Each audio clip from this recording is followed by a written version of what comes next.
discuss things beforehand or after, and then make adjustments then. But we're going to get into it, man. Speaking of the ban phase right now, I believe, as we head to Araco. First up, man, this is going to be an amazing map number 1 on Domination. Yeah, honestly, Krakoa, one of my favorite maps now. I love the music, right? I said Araco, not Krakoa? You know, it's oh my family member. You're good. Family member still is. You actually see Krakoa on Araco, so we're going to make that transition. Transitive property, it did work.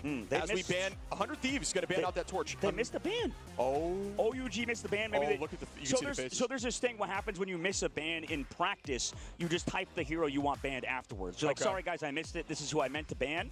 And this happened to me. I like rang for a team one time, and I just missed the ban phase because I was in charge of it for some reason as a ringer. And I missed the ban phase, and like, we just want this banned, right? We want Loki banned or something like that. So maybe they'll talk about that later. I don't know. That is insane.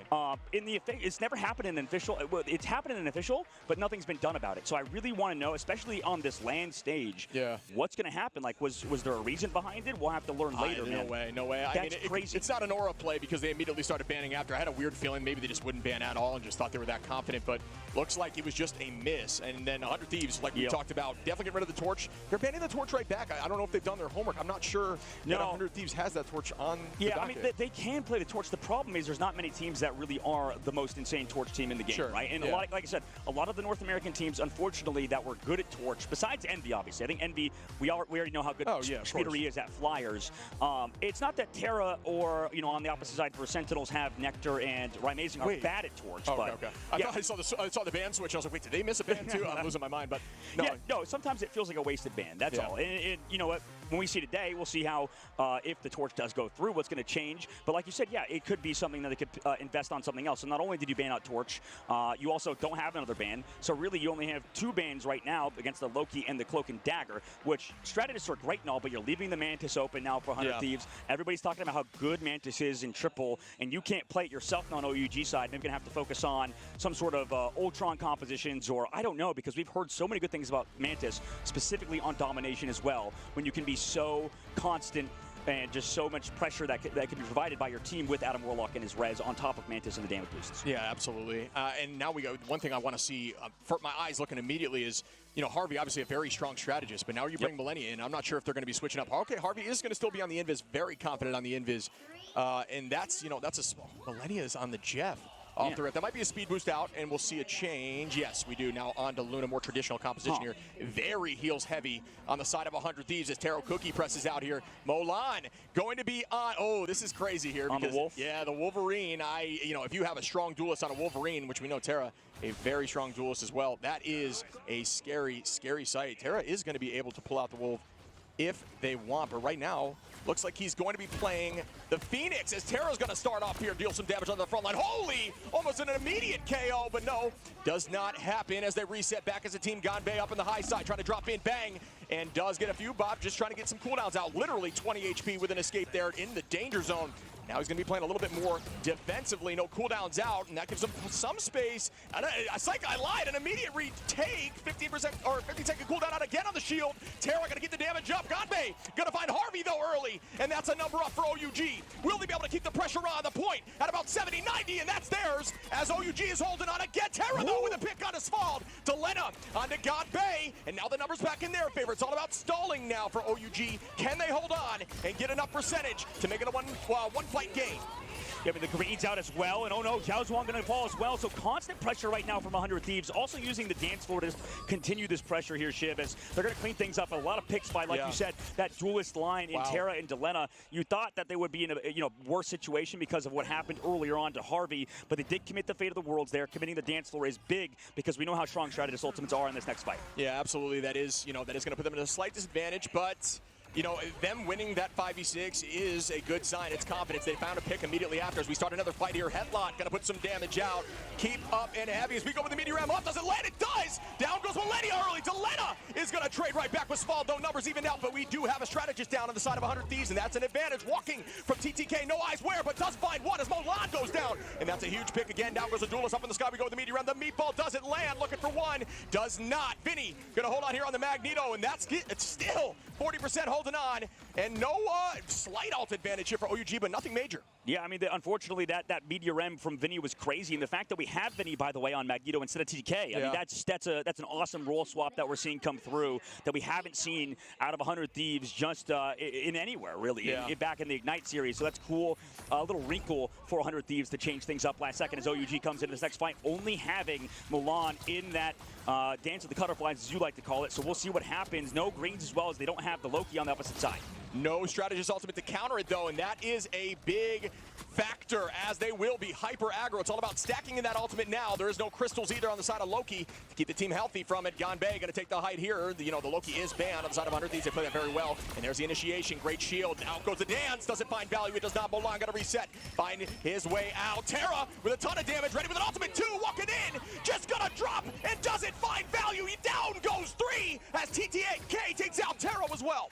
Yeah, I mean, 100 Thieves not skipping a step right now, Ship. They look amazing. 94% of the board. Portal also not going to come in time, but they will have somebody touch maybe. And no, nobody even swapped to the Doctor Strange. They're just going to go to the next round, and 100 Thieves win round number 1. 100 Thieves, the hit scan warriors right now looking terrifying. You see the Ensong Inferno coming in for Phoenix. So, for those who don't know, burns all shields that are popped and all cooldowns, out there, and they immediately follow up with everybody committing. That is how you have to use Ensong. A lot of teams are trying to use Meteor M after Ensong because if they're trying to shield it in the moment, you're not expecting it. It is going to make that Meteor find so much more value. There's a lot of combination with that. Obviously, the damage boost with Luna does allow for the one shot of the squishies in the back line. So there's a ton you can do with Ensong, and it obviously resets health bar. It's a very valuable ult that I think is slept on in ladder. I mean, a lot of teams, you see teams at the highest level clearly playing Phoenix a ton, but at this level with coordination, it is invaluable. Oh, absolutely. Terra is that guy who can flex whenever we maybe even doubt him. Like I said, I maybe doubted him on Torch today. I mean, he can't play Torch, obviously, till later on if it goes unbanned, but not skipping a step on Phoenix, man. That guy is a freak of nature on that hero, and also 100 Thieves as a cohesive unit are looking beautiful. And it's interesting because usually, we talk, like I said, I talked to Trust Me. He thinks that triple strategist, triple with the Adam Warlock Mantis and whoever support or whoever strategist who can add on to it is very strong. 100 Thieves skip out on that. They don't even care. They're not really that good, I guess, at the triple res. They're really the only team out of North America, I think, that plays it a ton to a high level is a team like Envy and even sometimes Sentinels. But 100 Thieves have that's never been their forte.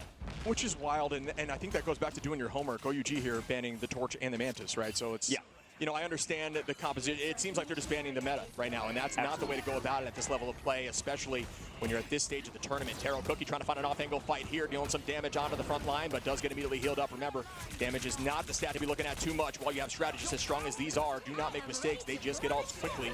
And out goes the boundary, keeping the team up as we see the dance floor. Will the Meteor Ram land? And the Phoenix damage boost, the combination, like I said, with the Phoenix into the Meteor Ram. Headlock finds Millennia, and that's a huge pick, getting rid of that shield quickly. Beautiful play there by Taro Cookie and Headlock.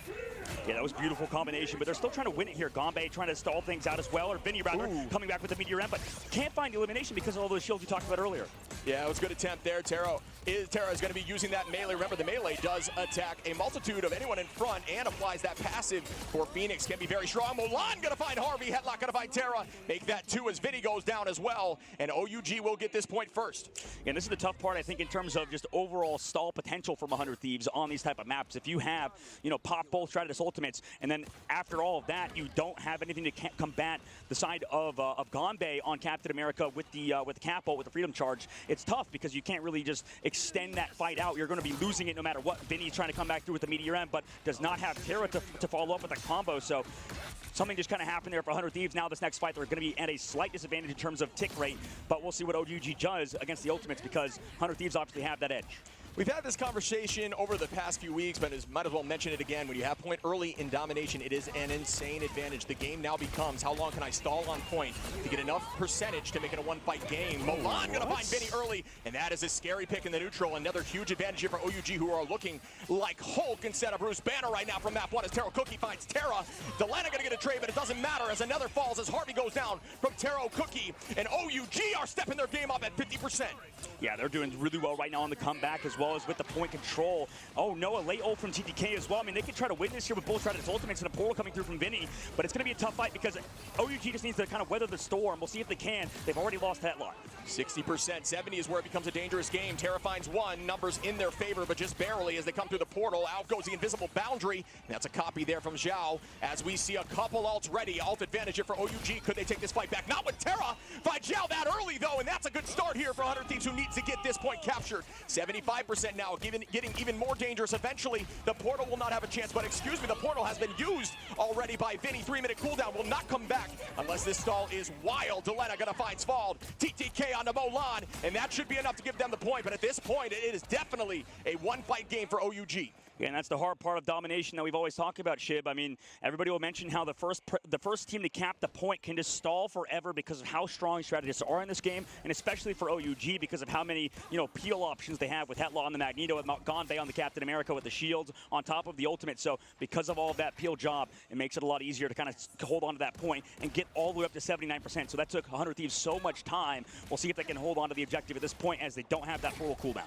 Yeah, and one thing I didn't like there from OUG, and we could speak to this, it's all about decision making, which is very difficult, and at this level of play, it's everything, but they committed a lot of ultimates in that fight, being down numbers, and that's not going to allow them to just make this a one-fight game. Now ults are going to be back in 100 Thieves' favor. Sometimes it's worth just losing the point for a bit and committing a full team ult fight on the next go, but instead they elected to use everything to try to take it back and not even give 100 Thieves the chance, and that was not the right decision at that time. Down goes one, Gonbei, gonna find Terra, and that's a huge start. Up we go again with the end song. Does it find value? Gonna wait it out a little bit. Bang! Onto the back line! Down goes Harvey! Terra looking different. Headlock gonna find Millennia. Beautiful play again on the OUG, who do not need ults, but 100 Thieves have not committed 3 that they were holding on to, looking to come back and make that change here, but they are at 70%. I think this is a good decision. Look, they held on. They were down in numbers, and all 3 held on. Oh, Vinny had to make a switch there. It's a little bit difficult, but we do still have ults for Terra and Delena, which is enough to potentially win this. Did Gonbei try to pick off Delena? They spawn camp Delena as well. I mean, that's huge. 90% of the board. Milan going to come back through. And oh no, what even happened there? Because earlier on, Gonbei swapped over the Doctor Strange, got picked off by Delena, who went far deep into the spawn. But this is going to be an overtime fight now as OUG in control of the objective. Molan, that was a Molan diff, if I'm being honest. Delena tried to push up, got picked, tried to ult, and still got picked while wasting ult. So that is tough to see if you're looking for 100 Thieves here. Molan gonna pop that all into the back line. We will see the dance floor out to keep the team healthy from Millennia. Harvey now has a visible boundary to hold on, so strategist ults will keep them alive for now. There is some movement with the Phoenix up. It does not find value, so 100 Thieves now up in ults. Will they be able to take this great movement, great kiting, which we talked about yesterday? Again, invisible boundary up, and they are seeing the meteor gets deflected! Back Terra, gonna find Molan! Wow! Vinny, well done, beautiful! Reflect there as they hold on. Svaldo finds Millennia, headlock onto Harvey. It is not done yet. 100 Thieves needs to use these ults successfully. They're gonna hold on with Cap, the freedom charge. OT's ticking, you gotta make sure you're on the point. They're back. They're still holding on as Taro Cookie now is looking for an angle. Zhao is gonna find Delena, and that could be enough here for the win on OUG. They gotta make a play now. TTK playing around the shield, dancing, buying time, but it's not gonna be enough as OUG makes this 1-1. 1-1 indeed, but now we go over to the next round, Shib, on Krakoa, which will be Carousel. And I think the reason why 100 Thieves lost that map is because of the fact that Loki is so strong on that round. I mean, on the Grove, with the waterfalls and all the high ground we saw, Delena was spending like half the fight breaking Loki clones. When we go to the previous map, when we head to the more open round, it's a lot harder, I think, for Lokis to live. But there's actually an interesting spot that I've not seen utilized yet, Shib, when you go to the top of the map on that round, on the first one we saw, and just to kind of hide. But now that we go over to Carousel with the dragons and stuff, I don't know, where do you think the Lokis, do they have an advantage with the Loki here? Because you go to the high grounds, right? Because Loki can sometimes change if you win an entire map or not. Yeah, I think Loki is very strong in this next map too, because you do have those off-angle heights behind, which still have a view of point, and then you have the second floor on both sides of the point. The dragon obviously complicates things. I don't think it obstructs view at all for Loki. Granted, it's going to be playing closer with each clone, but you can have one up in that distance, which is a free escape at any point if you turn. Still, though, I do think maybe not as effective as the last map, which has crazy peaks, and Loki through waterfall is unseeable. So this, you're saying this one's a bit more still up for debate, basically. If it's going to actually dominate. It's still playable for sure. I'm just curious. I want to see the clone placement and see if I was correct. See that second floor on left and right side there, and then directly, if you were to look behind us, folks, in the camera, we would have some height behind there. It's almost like a third story, which has an angle on point as well, but it does require you to play around a different. And they are playing up there, so I'm going to take 5 points here. Victory for me as we do press forward. Terra going to put some damage out to start stacking those passes. Ganbei going to look for the back line. Out we go. Terra finds Molan, and that's a good combination there with Delena, just putting a ton of damage out, dashing through and colliding as they're looking for this point early. 100 Thieves is angry, and they want this W, and that's a ton of damage, but it will not be enough. Good kiting there. Delena going to find Zhao, and that's a good stagger, buying them more time on point at 10%. Yeah, that's the tough part of the Phoenix ult, is you kind of have to pick your poison, right? Terra goes into the sky with the ultimate. Oh my, no, Deleno, you went too far, man. Going down into this upcoming fight, it's definitely scary. Luckily, Psylocke has the cooldowns to get back to the point, but he's going to be missing those for this upcoming fight. But as I was saying, waiting patiently to wait for his team to get in position to go for that dive, right? Terra, as soon as he lands, the team is there to follow up, making sure they're in position. It's his point now. Here comes the dance of the butterflies from Milan. And Headlot's going to find Harvey. Small going to take out Millennia. Ganbei on a TTK and Headlot on a Vinny. And I'm going to say it, I do think that early pick was detrimental. Being down a number allows them to play hyper aggro. And I do think that's part of the mental game, right? Did get picked off near spawn from an off-angle aggressive push there by Molan. And I think maybe he got in his head a little bit, right? Like that's the part of the mental game of Marvel Rivals. You want to try to do it right back and pay the price for it. So not a good look. Got to bounce back here, but OUG, 4 ults on, heavy advantage. We're going to see 3 here, I believe, for 100 Thieves in the next fight, but will it be enough? We'll see. I mean, this is the thing with Milan. I think he and Taro have that flexibility. Also, copying the Lunar Snow, going invisible shift. A lot of Loki players obviously do that, to sneak around, try to go for that copy onto the Lunar Snow. If they don't have a Luna on their team, to give themselves the best ultimate basically in the game in terms of the fate of the worlds. We'll see how this upcoming fight lasts. He's waiting for the last second to pop it. Now they go. Yeah, Luna Q is insane. Molan going to find TTK early, and they're not using too much psych on line. 3 go out immediately as Headlot finds Millennia, and that's going to be some value. Ganbei, Headlot, OUG wants this W, and they did not take that first map rightly. They just went right back and absolutely swept them. 100 Thieves will have ult advantage in the next fight, though. Things have to change. Momentum has shifted. Again. And Delena again, man, just got picked off in that previous fight towards the end. So, man, it's tough. Even though OUG used a lot of ultimates, losing Delena yet again is going to be brutal moving forward. 63% of the board. 100 Thieves still have ultimates ready to go, but that gives time for OUG to build up ultimates yet again, as they are pretty much a 3 ultimate battle versus 3 on the opposite side for 100 Thieves. At least it is a Strategist ultimate in Harvey, but it's going to be back and forth again from the cap on Ganbei. Yeah, I think, I almost thought Cap got caught before the ult went out. Terra going to find Molan early, and that's a nice start to this fight. Meteor M ready here for Vinny. Vinny playing aggro. Off we go with the Meteor M. Thank goodness the Dragon was not there, making life a little easier. Using that ult to their advantage. What a shot there by Vinny. TTK taking out Headlot's Fall goes down there by Vinny. Vinny finds 2 on a Taro Cookie. Vinny looking really good here on the Magneto as Terra cleans up Zhao. One thing I wanted to mention there from Zhao was when they had used that transform, when they used the copy, notice how they took that full maximum length before they used the ultimate, right? Because Luna is a very strong strategist in their own right, staying and using those cooldowns prior, using the crystal and using clap before you press ultimate, because when you press that ult, you do reset that timer, so make sure you use the abilities if you can first. Absolutely, and between OUG and 100 Thieves, North America versus China, for the chance to continue on in the upper bracket. It's not out, obviously, if they lose it now, go to the lower bracket. For right now, here comes that early dance to the butterflies from Milan, getting Millennia. Yeah, that is a good start here. Terra going to find Milan right back, though. Numbers even down. 100 Thieves with ult advantage. They're just holding on. I can't believe they're doing this. Well played here. 100 Thieves and OUG looking like the same pace of play, looking very similar, very smooth. Who's going to come out on top in this fight? Oh, my goodness! TTK, Terra popping off together, and now the teleport from Molan. You're going to wait patiently until those reses come back and you fight as a team. That is how you use this portal. Do not get too aggressive. Remember, essentially the percentage on point is like a health bar. You can trade some of that resource to ensure you have a better chance at winning these fights. Absolutely. Now they come out the high ground. They flip the point 95% they could touch last second. Taro does have the ultimate ready to go to slam down into 100 Thieves. They have nothing in this fight besides pick potential from the likes of Terra, who has done it before. And we start again, ult advantage for OUG in the final fight. They will have time to portal if somebody falls early, but will not if they fall as a team. And we do see some heavy push here, using Zhao to use that Luna, Fate of Both Worlds. There's that shield break as Headlot finds Millennia again with that combination. Molan onto Vinny, so difficult to handle. TTK goes down. Now they're just trying to stall with this invisible boundary, staying on point, but they find him. Delena still finds value, though. Will that be enough for the portal to come back and retake this point? That would be wild. It's definitely on the cards. You got to make sure you touch here with OT so the portal comes through. Will it happen? There's the touch there by Harvey, and that KO could be detrimental. They do come in heavy. Harvey, insane play to stay healthy there in that fight. Up go the crystal. The dunk lands, but not enough. Do a fair amount of damage as out goes Cap immediately here for the side of Ganbei. Anybody's fight at this point. Sval with some good positioning. Out goes the invisible boundary now. Ult's being used across the board. TTK Terra, who gets the first pick? Mulan does. That's going to be a nice setting of pace. Will they be able to follow up? They've got to stay on point, and they are. I don't know how this is happening. Harvey goes down, and that could be the swan song for map 1 as Ganbei. Taro finds Terra. Mulan onto Millennia. We're almost rhyming here as the first game goes to OUG. Few things towards the end there, Ship, as that first game, like you said, goes to China and OUG, and obviously they have the crowd backing them. Few things, man. They swapped over Vinny to the Rocket Raccoon last second as well when they came to the portal for the res. A lot of people like to play it like kind of like Adam Warlock res, almost like a pseudo comeback with the BRB. As that character obviously gives you that opportunity to come back, and you know he kind of tried to make things work on that. You know, some people are maybe wondering why you would do that.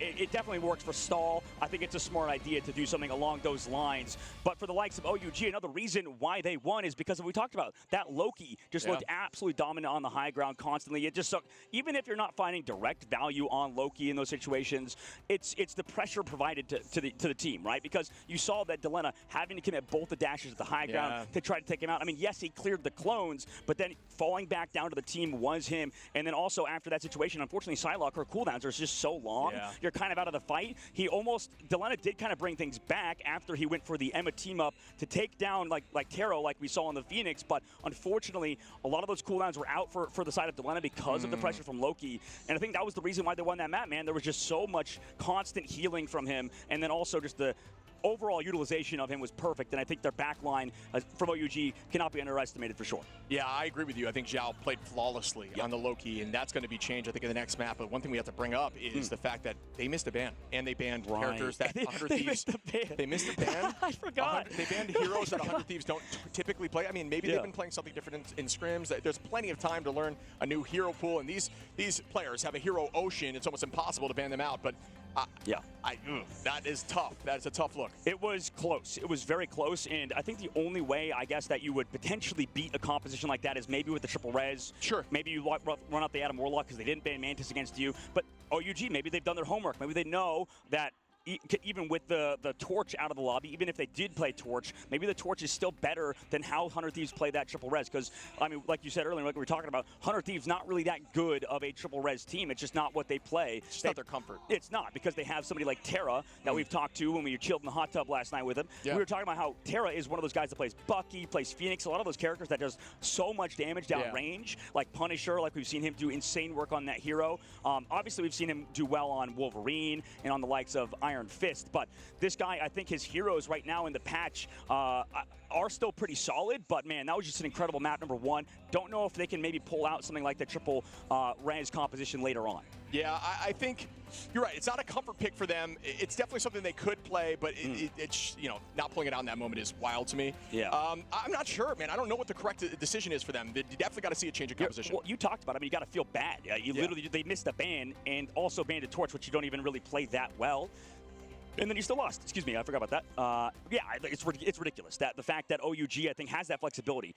I watched. I had the pleasure of watching one of their scrims, and in that practice, I saw Terra and Mulan constantly change heroes. It was not just Milan on Psylocke, like we saw today. Milan, fantastic on Psylocke, but it was also Taro Cookie. Taro Cookie, maybe that hit scan guy, loves to play the Phoenix like we saw, but regardless, this team has incredible flexibility, and that's why they're so good, like we talked about earlier. Shib, taking a look at the stats from the board, what are you seeing off the rip, man? Is it just an incredible performance from the overall team? I mean, can you say something about maybe, like you said, with Zhao Zhang on that Loki? Was there anything phenomenal there, or was it pretty even across the board? I mean, it was down to the wire towards the end.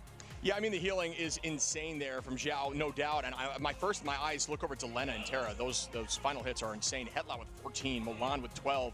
I mean, the duelist line on the side of 100 Thieves looking more clean, but it was difficult to see that in that game, right? Mulan obviously is 12. He was not a Vanguard, although you're seeing, you know, Strange just because of the switch at the end. And for those who do not play Strange, trust me, it is worth having Strange in the belt because you need to have that portal ready at any given moment. So we're looking here. Hetlot with the MVP, I think well-deserved there on the Magneto with 27 KOs. Well, you talked about how the combination between Phoenix and Magneto is just so brutal, right? I mean, do you want to talk about that again? I think we've talked about it a few times, but the ability just with, I guess we don't have to talk about it too much, but because we've already mentioned before, just the ability with Phoenix to get rid of all of those shields and then Hetlock coming through with the Meteor M. It's that combination, and that's this game's biggest strength, I think, with Marvel Rivals, is the fact that everything is just so about coordination, right? And being able to play different compositions, being able to flex over, and I guess in OUG's case, not even caring about the ban phase. So just that ability to maybe not even really care what your opponent is doing and sort of force your own will upon them is definitely special,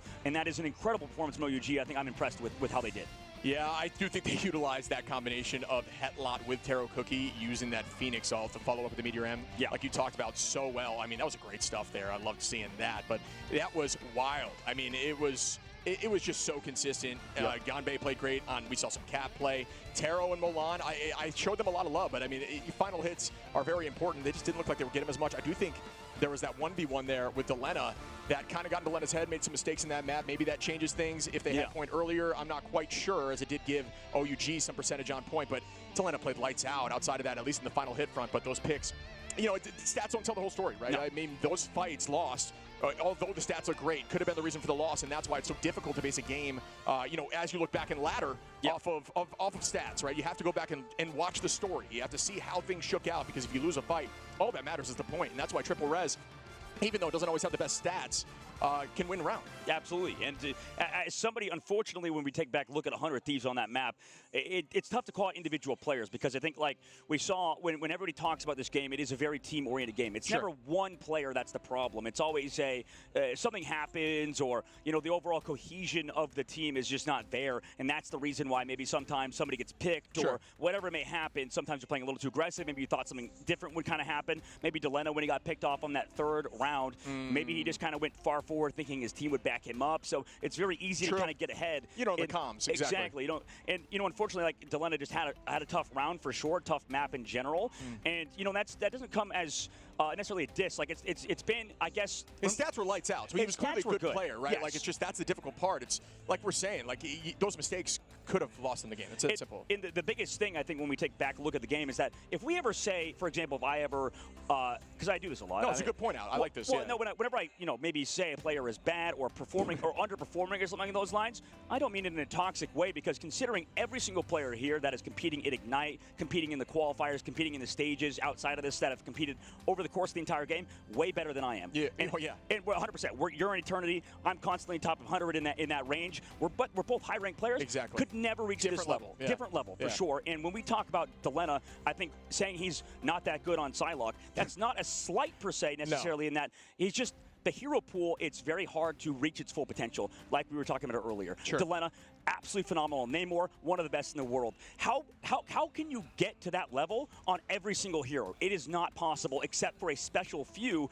like we saw with Milan on the opposite side, who was flexing very well. Same thing with Taro. Obviously, we'll see as the match goes on. As you know, win the entire series. Luckily, today is a best out of 5. So because we have more maps to work with, I think we'll see a lot more in-depth banning going through as these teams sort of feel each other out. But the flexibility is going to show throughout an entire best out of 5. So Delena still has time to redeem himself, and like you said, still played well. Yeah, he played great. Yeah, he played great, but it's still at certain maps, which is huge mistakes means playing bad. I see what you're saying. Like, absolutely, 100%.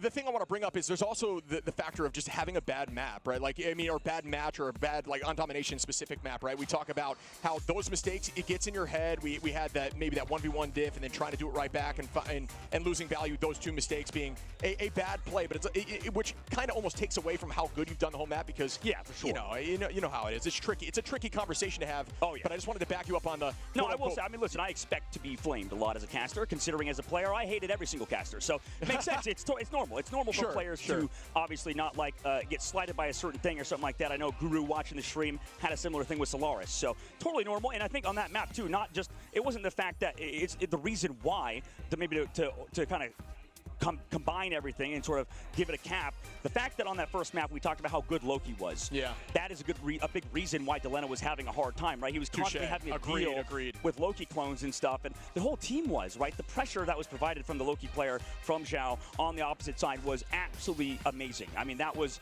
phenomenal Loki play, and it just worked so well on that map, and it's tough that the 100 Thieves let that through in the ban phase. Yeah, and as we're heading into the ban phase, speaking of, do you think if it ain't broke, don't fix it here for OUG, or are we going to see maybe them remove Phoenix or, you know, maybe Psylocke now that they know they're more targeted picks?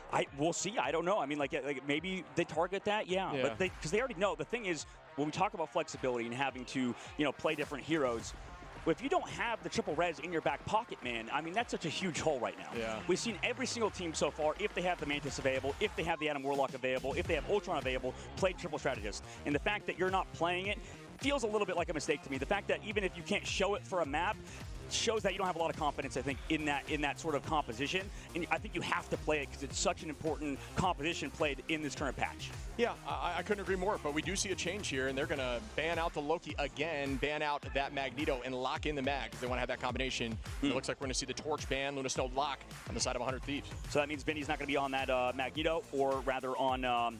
yeah, when he was playing the Magneto and TTK, going over to the Emma is definitely unique, like we talked about, like you said. I mean, that's just something that didn't happen before for the side of 100 Thieves. Having TTK mainly play the Magneto because he's so phenomenal at it. Now going over to the Emma Frost, having easier time with it. Now for 100 Thieves, maybe taking out some more similar heroes, getting rid of that Luna Snow. And the fact that, like you said, now they get to ban that Mag first. We see some different bans, I'm sure, going to come out from OUG towards the very end. And I mean, it's kind of worked in their favor. Now they've hidden one of their bans on the previous map as we move over to this next map on not Hall of the Jalia, on Bird of the Jaw. Yeah, that's funny that you mentioned that. You know, it is like almost a free another ban, and when you're already playing so aggressively and so confidently, it's just going to only help you so out. Good. Right? Yeah. Oh, yeah, it's crazy. They're going to get rid of Emma as well. That is a heavy frontline target. Getting rid of some of the strongest. It's matched right back. Oh, no, excuse me, as we do see the Magneto. It's not matched at all as the bans do switch here. Yeah. So yeah, wild exactly. Frontline change up here. We might actually see the Groot. We may see, I'm curious if they're going to do Venom, Strange. Yeah, the Cloak and Dagger Protect is quite interesting, Chib. I mean, on the opposite side, we're getting rid of the Mantis, getting rid of the Luna Snow, getting rid of the Cloak and Dagger. But the fact that 100 Thieves may be prioritizing their backline a little bit is definitely crucial for the successes they think on this upcoming map, is because Cloak and Dagger can be pretty insane on this map. I mean, it's just sort of straight hallways, front-to-back compositions, and that's how Cloak and Dagger plays the best. As we start up again, attack side, I do believe, is going to be 100 Thieves, who elected to pick that off the rip. And this is a fun map to watch. You know, it does have some crazy angles for things like Loki in breakable positions of the map. Off-angle plays like crazy. We do know some high ground strength here for hit scan, so there's a lot on the table. So I'm curious what these compositions are going to look like as the entirety of the team. Again, they're going to allow Zhao to play that Loki. That is something that you and I don't think is probably the smartest play. Yeah, no, maybe not on this map, too. I mean, there's certain maps. This is a very good Loki map. Yeah, exactly. This is tough for 100 Thieves, I think, in terms of the ban phase, as we've talked about with the likes of Trust Me, right? Yeah. Trust Me, I think he has mentioned how Loki maybe has a lot of good maps, a lot of bad maps. Maybe this one we'll see how Loki does, but like you said, it's a very long-range map, and he can definitely succeed here. As we start off the fight, high angle left side goes Taro. We see everybody all over the place here on defense as the portal play comes out for TTK. You know what? We had a discussion about how this strategy was very much a strategy used over the first few seasons, and it kind of fell off. Bringing it back is almost like a shock factor, so I love to see the portal play off the rip, but as I say that, Ganbei gonna find Millennia early, and that's a good start as Sval takes out Harvey. Sval gonna take out Terra. Ganbei on a Vinny. Taro onto Delena, and TTK falls to Molan. What a sweep there for OUG. Yeah, that was clean, man, and you know, we don't talk about Ganbei enough, I think. I think behind the scenes, we've heard a lot about how good he is. One of the best Captain American players in the world.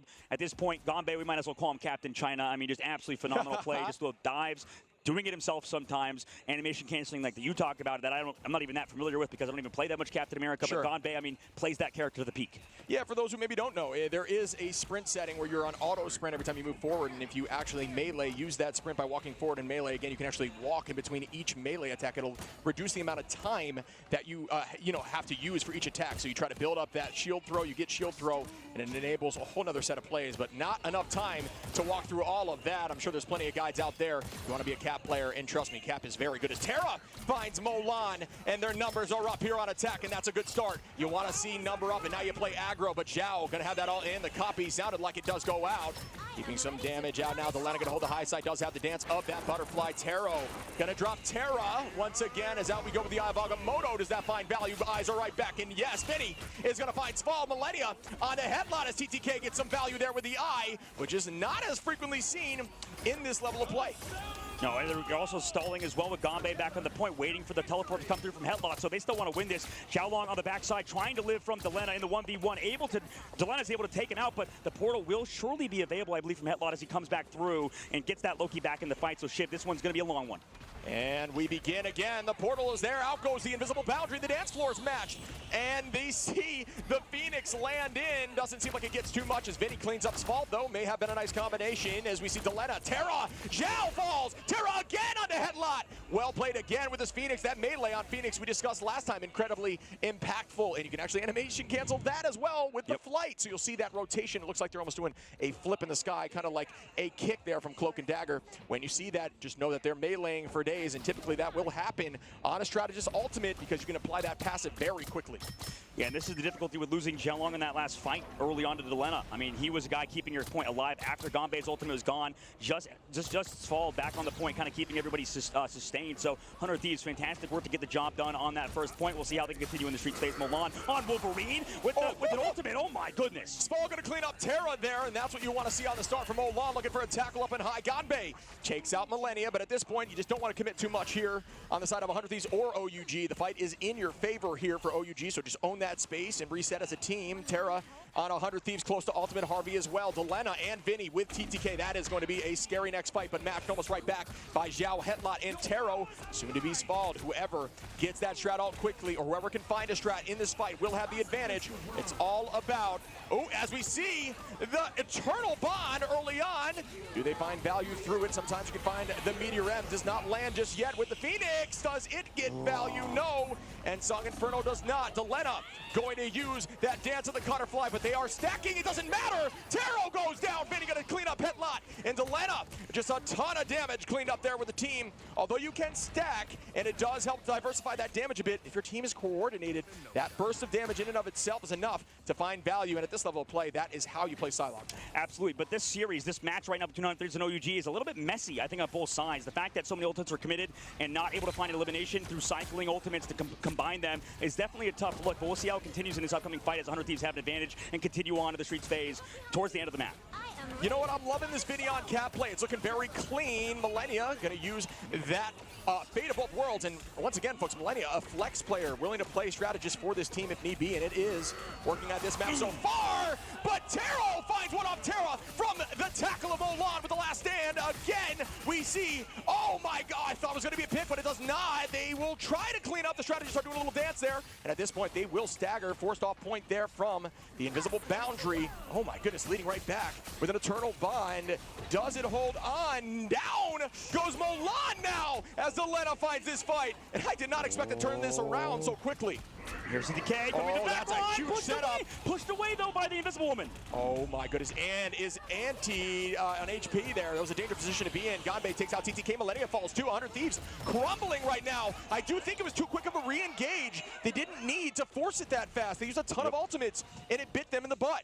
Absolutely. I mean, Sval right there saving the team. TTK over the high ground, came up on that skin. I wonder if the skin's a little bit louder than other skins, too, when that Doctor Strange, you know, the new skin that came out with him and, you know, changes sort of some of the sound effects. But he's floating up top, and Sval very well aware of that, pushed them away, keeping them afloat in the streets phase of the map. 50 seconds left to go in the second phase. We'll see how 100 Thieves does. I mean, they have ultimates right now, but OUG's backline, I think they are phenomenal. This is some of the best strategist play we've ever seen. Yeah, it was a great call on the last map. I really do think they always get slept on in ladder, you know, and everybody can attest to that, and they always take the blame, but very clean play, just no mistakes here. So patient, and they do have ults again for OUG, heavily up in ult advantage. That's a tackle from Olan again, followed up by Ganbei, and you just see that back and forth consistently. Beautiful play. I'm not sure why they're not pulling out the Wolf 2. I know it's a little more difficult here with the competition they are running. Yeah, they can't. I mean, they're against the Invisible Woman on the opposite side. Milan is not against it. That's the reason this is kind of working. Unfortunately for 100 Thieves, they need to swap somebody over to that hero. Oh, portal coming out. Milan trying to kidnap. Can't get it, actually, so he gets it off,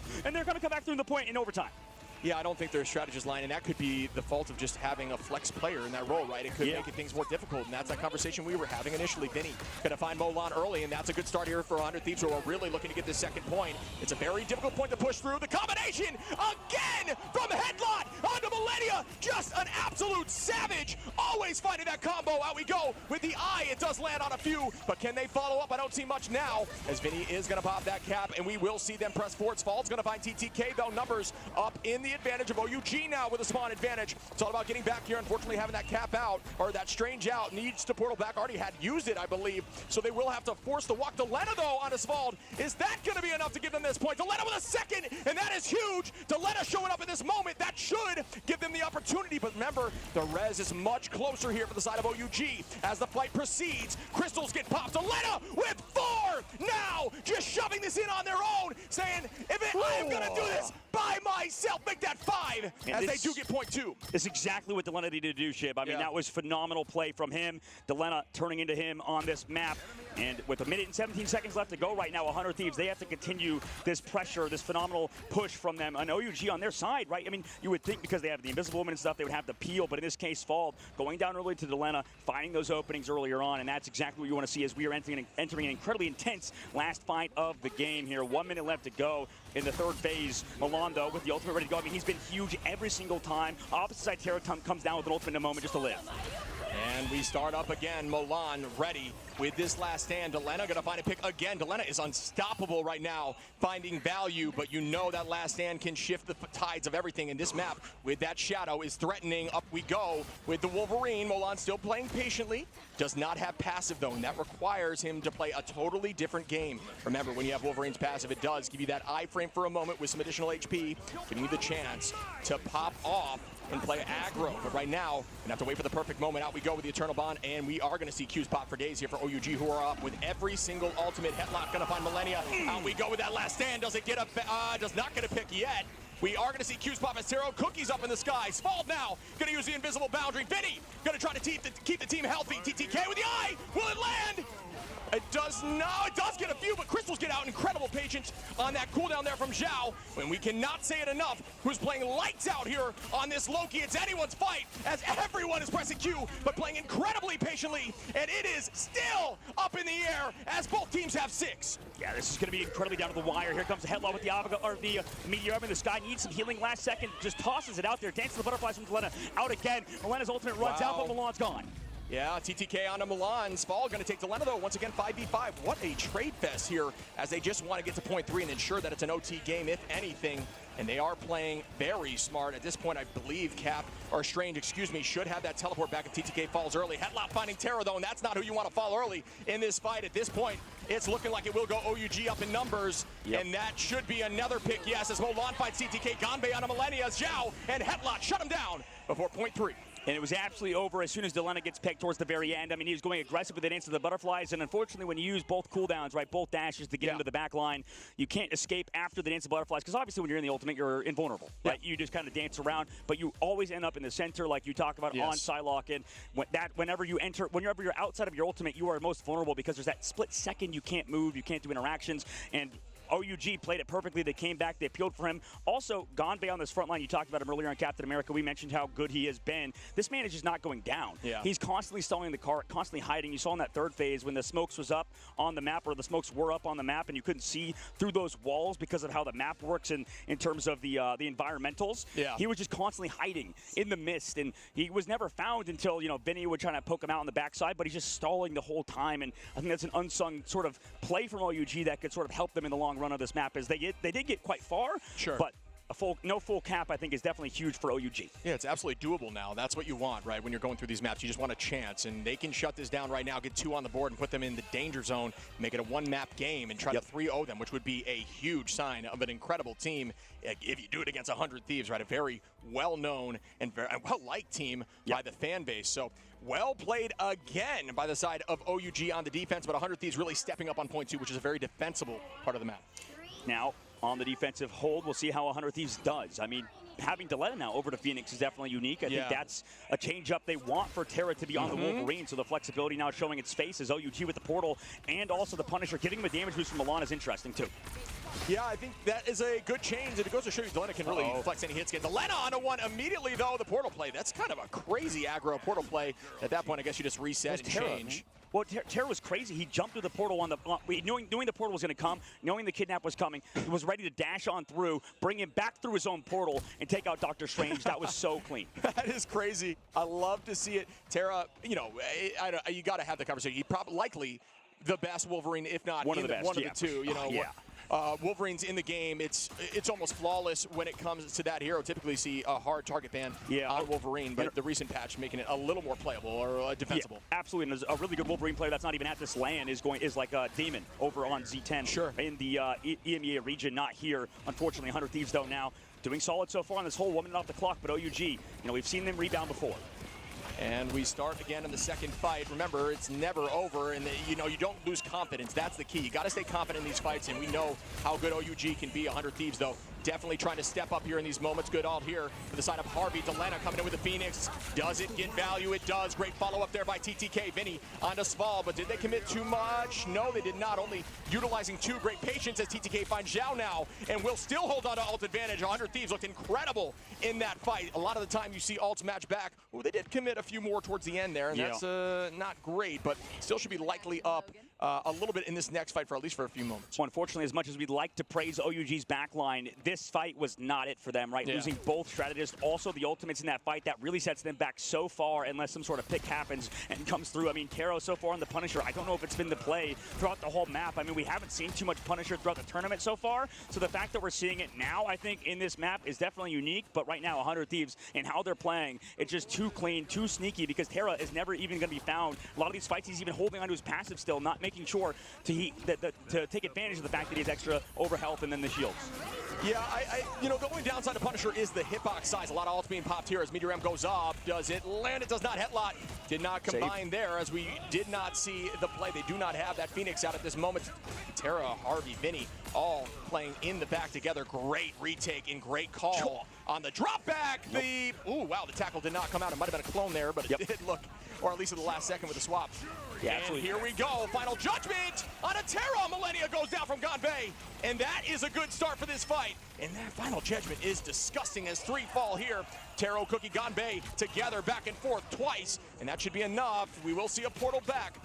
And we will see a ton of Qs being popped here for 100 Thieves.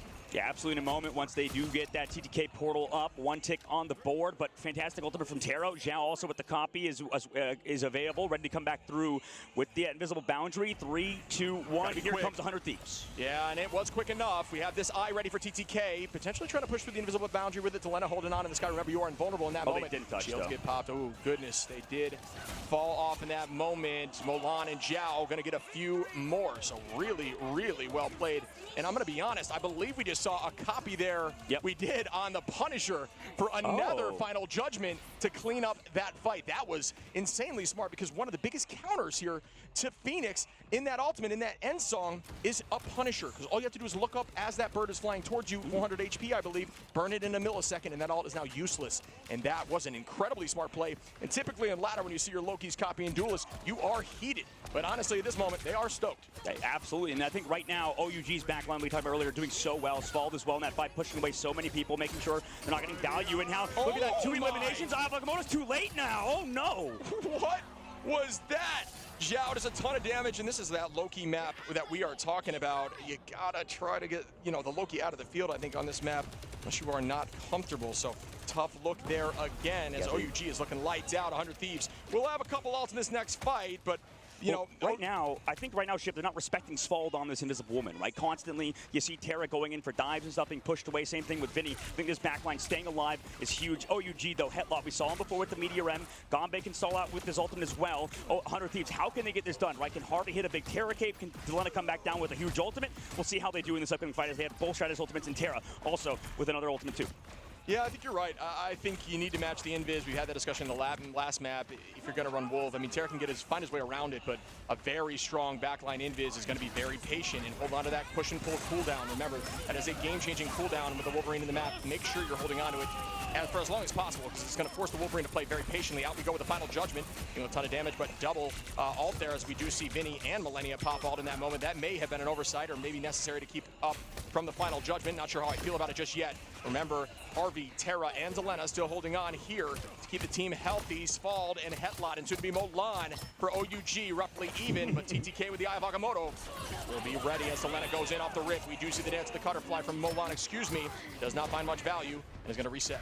Well, he's there with Gomba in the backside of these 4 Stratus ultimates here. In this upcoming fight, OUG will have the edge with Sfald, but can 100 Thieves connect with the combination of TTK and Delena? That was popped early, though. And that's now 100 Thieves is up. Eye of Agamotto could be huge. Can they collapse? TTK finding Taro Cookie, the large body on Punisher, the major downside there, and is going to allow for the team to deal a ton of damage and ensure that cleanup. Numbers advantage now going to be up for 100 Thieves with spawn advantage, but they are getting flanked. Will that flank find purchase and enable an even fight? Not quite yet. 30 seconds left to go. OUG, I mean, not even close to ultimates at the current moment. 100 Thieves also still sitting on Delena and his. Here comes the portal play. We're going to see another fight yet again with 23 seconds left to go for OUG. And here we go, the final fight, folks, for the side of 100 Thieves on defense. Remember, I talk about that second point being very defensible. Well, here is the challenge. Taro Cookie going to make that teleport, and out we go with the Phoenix Almo. Lon tries to deal enough damage. Godbay going to find Harvey, and that is massive for the beginning of this fight. We're going to see everybody use their Qs, but Harvey had ultimate, and that is the downside. We're going to see Vinny now trying to stall for as long as possible, trying to get Harvey back. Taro with the last stand could be game winning. Will it have value? But no! Millennia goes down. No strategist left. It's all about holding on with Cap, and that may not be enough as Molan now finds Delena, and that should be it for this point. Can they keep holding? I'm not sure. The last stand is out. It does get matched there, and it is not enough as OUG should be taking this point, but I've been saying that so much because it's so back and forth. TTK onto the back line, onto the strategist. Will they be able to stop it? No. Millennia finds Molan, though, and it's still holding on with an eye. Right back from Taro, who's now copying. Oh, jeez, with that back and forth eye, it is anyone's game, but I do think still OUG is winning this. Absolutely. Right now, Copy comes back out through Zhao Zhang holding onto the ultimate Headlock, able to take down Vinny, who is now on to the Wolverine of all things to come back through as Terra swapped over to that Dr. Strange. So this is a long fight indeed, but eventually 100 Thieves will lose it at the end of the day. 1 minute 30 seconds left to go in the streets phase, or in the third phase of the map. But regardless, that was so smart. There's a few things there, Ship, that happened in that last fight to sort of rein things back in. Recap it. I mean, what happened was the reason why they won that fight was we saw Terra come through with the ultimate, and he was waiting for Sfald to come through with the invisible boundary. Sure. But Sfald, knowing that, was just holding on to the invisible boundary the whole time, because Wolverine players, like what they like to do is see invisible boundary first, then they use their tackle him out with the ultimate, and then kind of come through on those eliminations. But because Sfald was playing so patiently, coming through back with that invisible boundary as soon as Terra popped his, I mean, it's perfect by him. And Sfald, I think, has been phenomenal so far. But OUG, they need to close out. 50 seconds left to go. 100 Thieves also can close it out too. Headlock going to find that early pick, and that is threatening as they are getting close. But remember, still early on, this is very few fights left for the side of OUG. 100 Thieves, although they did not get the third point, got it very close to Lena, onto Sfald, Vinny, onto Zhao. There is 30 seconds on no portal. They're going to try to take this space and shove them into the spawn door and just force them to fall one by one. This could be the play they need to win this. Alt's going to be up here shortly for TTK, Terra, and Vinny, and that is threatening as Harvey will have that strategist line as well. Sfald soon to have, or does have alt, excuse me, Hetlot soon to have alt, Molan, and Taro. It's all about value now. Who gets this first pick, as it will be game winning for 100 Thieves if it is on their side. Tackle right back here. Side of Molan is going to escape. It does have that last stand, isn't able to get the Pharaoh leap, but they do get a huge last stand as TTK and Terra fall. I mean, what an opening pick by Milan in the ultimate. 100 Thieves. This is what I was worried about them, right? They need to kind of clutch through in these last second situations, as sometimes they can falter in overtime like this. Yeah, I mean, and they committed Harvey there prior to that, and that is a tough look, and that's just, the Wolverine push. Being able to push them off that strategist line is enough to win it through that. So that's essentially a 2-for-1 trade, which at this point in the game is game winning, and OUG As you can see here, only committing Molan. That is such good patience and understanding, folks. Only committing Molan in that fight when you still had 4 up, when it was, you know, in OT is so hard to do. I cannot speak to that enough. You have to be so confident that that is going to work, because if you overcommit, you lose the game, and they held on, and I think this is their game to lose now. Absolutely. Both Stratus Ultimates. Tackle comes through onto Milan, though. That could be huge. Forcing out a Stratus Ultimate at least might happen, but no. Now Zhao Zhang comes out late. Milan still falls low, but nobody's going to go down. Harvey needs to pull his turtle bond in this fight. I like when it comes from TDK, but no follow-up because of the Stratus Ultimates on the floor, on the field. We see Delena, we see Millennia, and now Vinny still has the Freedom Charge. Milan commits, Fall does. Milan finds Delena. Is this going to be it? Ganbei now with the cap charge is going to keep the team up. Terra trying to stay up. Taro is going to find Terra, and now things are dangerous again for 100 Thieves as we only meters away from losing the second map. Will it end now? Cap dance, the cap shuffle, and now we have the Eternal Bond. They're still holding on. Can the team get back here? Terra is now going to be on Iron Fist, who he can play very incredibly strong with the pseudo tank potential. Tackle goes up. Vinny with a... Oh! Are you kidding me? They didn't touch. They didn't touch. China lost the map. I think the tackle off from the cap. Yeah. I think they played it only on cap, and cap got tackled off. And that is... I can't believe it, dude. That's insane. Vinny MVP indeed, because he just distracted him. I see, dude, literally just like insane situation. I'm not sure what the actual term is for this, but this exact thing happened to me when I played pro play. The fact that Vinny was distracting everybody. They all got off the cart. Vinny caps it so quickly. It's insane. Literally, that's how I won a match as well in the game that can't be named, unfortunately. Same thing. I had a teammate called Erster who just inted towards the back line on a character that does something similar to Vinny. Distracted the entire team of a team called Shock. All got off the payload. We won the map because of it. We move forward in the upper bracket. Similar situation right here. You saw Vinny go into the back line, gets pushed away from Svald, but because everybody was looking towards him, because everybody's trying to make plays, nobody was playing objective, and they got off the cart. Oh, man. I mean, great defense there by 100 Thieves, but you cannot play the cap shuffle only when Wolverine is on the field, or when Invis is on the field, especially when it's in a sliver of OT. And that's all that was. I mean, it was technically, like you're saying, it was a misplay, but I think they had faith. He claimed that he was on point. Unfortunately, that tackle was game-winning there by, it wasn't even Terra, I believe. There was a switch off Terra, went to Iron Fist. Yeah, yeah. So what a switch and what a play, and that's game-winning. And wow, 1-1 on a game that I could have swore was going towards the side of China. Absolutely, absolutely. And I think in the overall screen at the end, it said 100 Thieves is up 2-0, but no, it's 1-1, right, for sure, 100%. Yeah. So that's insane, that the fact that 100 Thieves have been able to, you know, win on that map based on just getting time off the board. And it did feel very, very hard to win that fight, but this is because of a few things, I think, in the last fight. Like Vinny, like we saw, but also the internal bond from Harvey came out last second. Yeah. Both Stratus Ultimates were already using the opposite side, and because this game is so built around Stratus, I mean, because Stratus Ultimates are so good, Harvey just committing that ult, and there was no Meteor M on the other side to match it, and just kind of find him on the backside, just resulted in such a crazy fight. And everybody sort of adapted, I think, to Milan, who swapped over to Wolverine, avoiding him, making sure they don't get tackled out of the Eternal Bond, because there were situations earlier in the map where we saw those Eternal Bonds, you know, get kind of countered by how OUG played, taking people out of it. CTK being pulled in by Svald didn't happen in that last fight, and because of it, 100 Thieves win. Holy moly. I mean, the cap shuffle, you got to show love to the cap shuffle off the rip, too. I mean, playing alone, when you're in those positions, folks, I talk about the auto sprint on cap, very important. It does give you that leap every single time with cap. You constantly are just playing leapfrog over the point, trying to hold it on for as long as possible. Got down to minuscule HP, and then you see Harvey slide on in, and that is almost just, at that point, you just shake their hand, say thank you for saving me there, and it won them the game. So that's the most interesting thing, I think, about pro play that people are realizing. At least we're realizing for sure. When we watch these guys, I mean, nobody falters, nobody gets KO'd because of the fact that, I mean, their tanks are peeling so hard sometimes.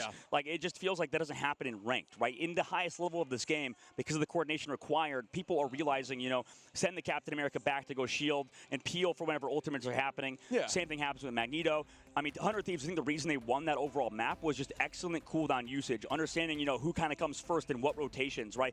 Earlier in the fight, I believe we saw something like Captain America comes back with a shield. Once the shield is gone and then they use a bubble, then they kind of have baited waited out all the cooldowns on the opposite side of OUG, then you would see somebody like Vinny on the Magneto come back through and block all of the damage and come back out. So it's these really high-level things and incredible cooldown usage that sort of results in a lot of wins in cycling for sure. Yeah, it's comms, it's understanding, it's patience. It's just, like we talked about, another level of play. It's that stuff that it just kind of goes out the window in ladder, despite what rank you're at.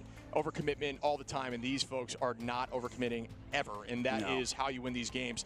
You talk about mistakes on the strategist line, strategists being incredibly important, and you can't make mistakes, which is true, right? There is ultimates that will, burn a strategist using ult.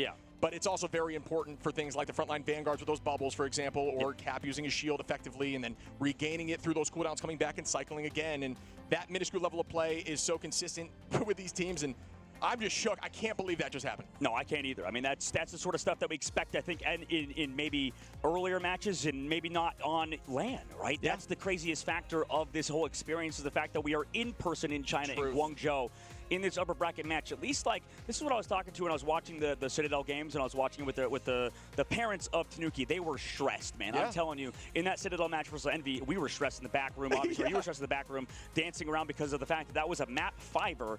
And 3 rounds as well on the last one. They were getting so up in arms about everything, and it makes so much sense, right? But the thing is, because of the fact that it's still earlier on, right? It's the upper bracket in this entire tournament. $500,000 is on the line. You don't want to forget that, obviously. Wild. But the fact that you have a second chance, I was talking to you about this before, and maybe we can talk about it now. A lot of people were like, okay, if you lose in the upper brackets, it's fine. Sure. You can cut back in the lower brackets and sort of make your way back through, as Vinny is our MVP for good enough reason. Playing Captain America was so good. We talked about Gombe, maybe not talked about Vinny enough, but he was phenomenal. But when we talk about the advantage of winning in the upper brackets, it almost feels like it's not enough, right? Because the fact that if you lose in the upper brackets, that's a second chance, right? You get an entire another series to play, and it gives you sort of a second life. For somebody that makes it all the way from the upper bracket to that grand finals, yes, it secures you in the prize pool, but there is no mechanical advantage that you get, right? Unfortunately, the fact that if you get all the way to the grand finals through the upper bracket, it's pretty much the same thing except for getting seeding as doing it as the lower seed and going down to the lower bracket. So unfortunately, when you get to the grand finals, it's not some crazy advantage like you maybe would get in other games, but I don't know. That's always a debate people have online. Yeah, it's more so just the harder path to get there, right? You have to go through another game. It tests your limits one more time, and anything can happen in these games. We talk about how close the skill level is, right? So that is the major advantage there as we look over at some of these big plays, and there were a lot of them in this game as we see the dance of the cutter fly out now, followed up by TTK. Remember, TTK on controller, great aim there. Saw a lot of very strong picks and just follow-up commitment off some of these ultimates. Taro discussing right back with Milan with some big plays. It was just so back and forth, man. So back and forth, taking a look back at it indeed. I mean, we saw the combinations that we always mention. The Phoenix going with the ultimate, as well as Luna Snow on the dance floor committing that damage boost at the exact time as the Phoenix landing. So a few of these sort of things that we've noticed throughout the series of Ignite, and the fact with Phoenix releasing, there's so many things like that we've noticed. But regardless, specifically I think at this LAN, this is going to be a lot of people's first experience, I think, with the shiniest team with OUG. And I'm curious in chat what you guys think of them in general. And I'm curious what you think about them so far, Shib, as well. We've noticed the flexibility of Milan, of everybody else on OUG. Is there anything that stood out specifically to you, Shib, throughout this series, maybe on that last map, something that maybe was a mistake? They even had an extra ban this time, and they lost the map. It's so funny to bring up, Zhao, I think, for me. I think an incredible Loki player, and I love how 100 Thieves were able to take that W, even though Loki was still on the field. I think it's going to change up their mental a little bit, and maybe, not require that event, because I do think this is a very Loki positive map. I think it's a great map for Loki. Right. The offensive plays, right, I thought that was really unique. Not afraid to copy something like a Punisher in the moment to get a win, and I do think that was the right decision for that exact moment, although maybe not in the future, but I do think it was just, very strong strategist line play for me. Yeah. Absolutely. It was incredibly strong strategist play for sure. I mean, it's both of the strategist players of that team. And then also on the opposite, Harvey and them, they prioritized Cloak and Dagger in that ban phase, protecting the Cloak, and also another strategist, I believe, with Luna Snow, too. So prioritizing strategists has been a big, I believe, sort of overarching game plan of North American teams in general. Sure. Started sort of from what we heard behind the scenes of from Envy, right? They would constantly ban out strategists. They protect strategists, right? This is something that is known about that team, as well as a lot of the top teams, right? So prioritizing keeping Loki and Dagger gave them that edge. Maybe against that Loki, it's sort of close, right? Maybe 100 Thieves don't value Loki as much. I don't think it's as big of a problem because they haven't banned it yet. We'll see if it even changes, man. They didn't on Loki's strongest maps. They haven't touched it. So, and it didn't seem to matter too much in that map, maybe. Yeah, see, and that goes back to the conversation we were saying before, where is that because of the change in roster? Because that was not something they were afraid of in the past, and that's what got me a little confused. Millennium played great. I'm not gonna. Absolutely. No denying that. It's more so, I don't quite understand. Obviously, they have the brain that I do not have when it comes to this level of play, but they have pulled out Loki almost. It was a known factor for 100 Thieves over there. Harvey, one of the best Lokis in the game at one point. You know, electing to play a lot more invis nowadays, and we saw Cloak obviously in the last map, which has taken a more frontward seat with that Terra Cloak, giving 28% damage, if I'm not mistaken. Cloak is 28%. To everything, too. Yeah. And remember, folks, they're seeing a lot more damage boosting compositions nowadays because obviously it does compound, and it enables a whole new suite of how you play the game. So, you know, Terror Cloak 28%, Luna's 40%, Rocket 40%, Mantis 12%. You got Storm that goes anywhere from 8 to 12, and then 25% damage boost on themselves. Think about how you can stack with that if you have a good coordinated team, and you can open up a whole new world of possibilities. Absolutely. Yeah, that's why we're seeing that Mantis being priority banned for a lot of people, for sure. And that's what turns like triple strategist compositions, to talk about that as well.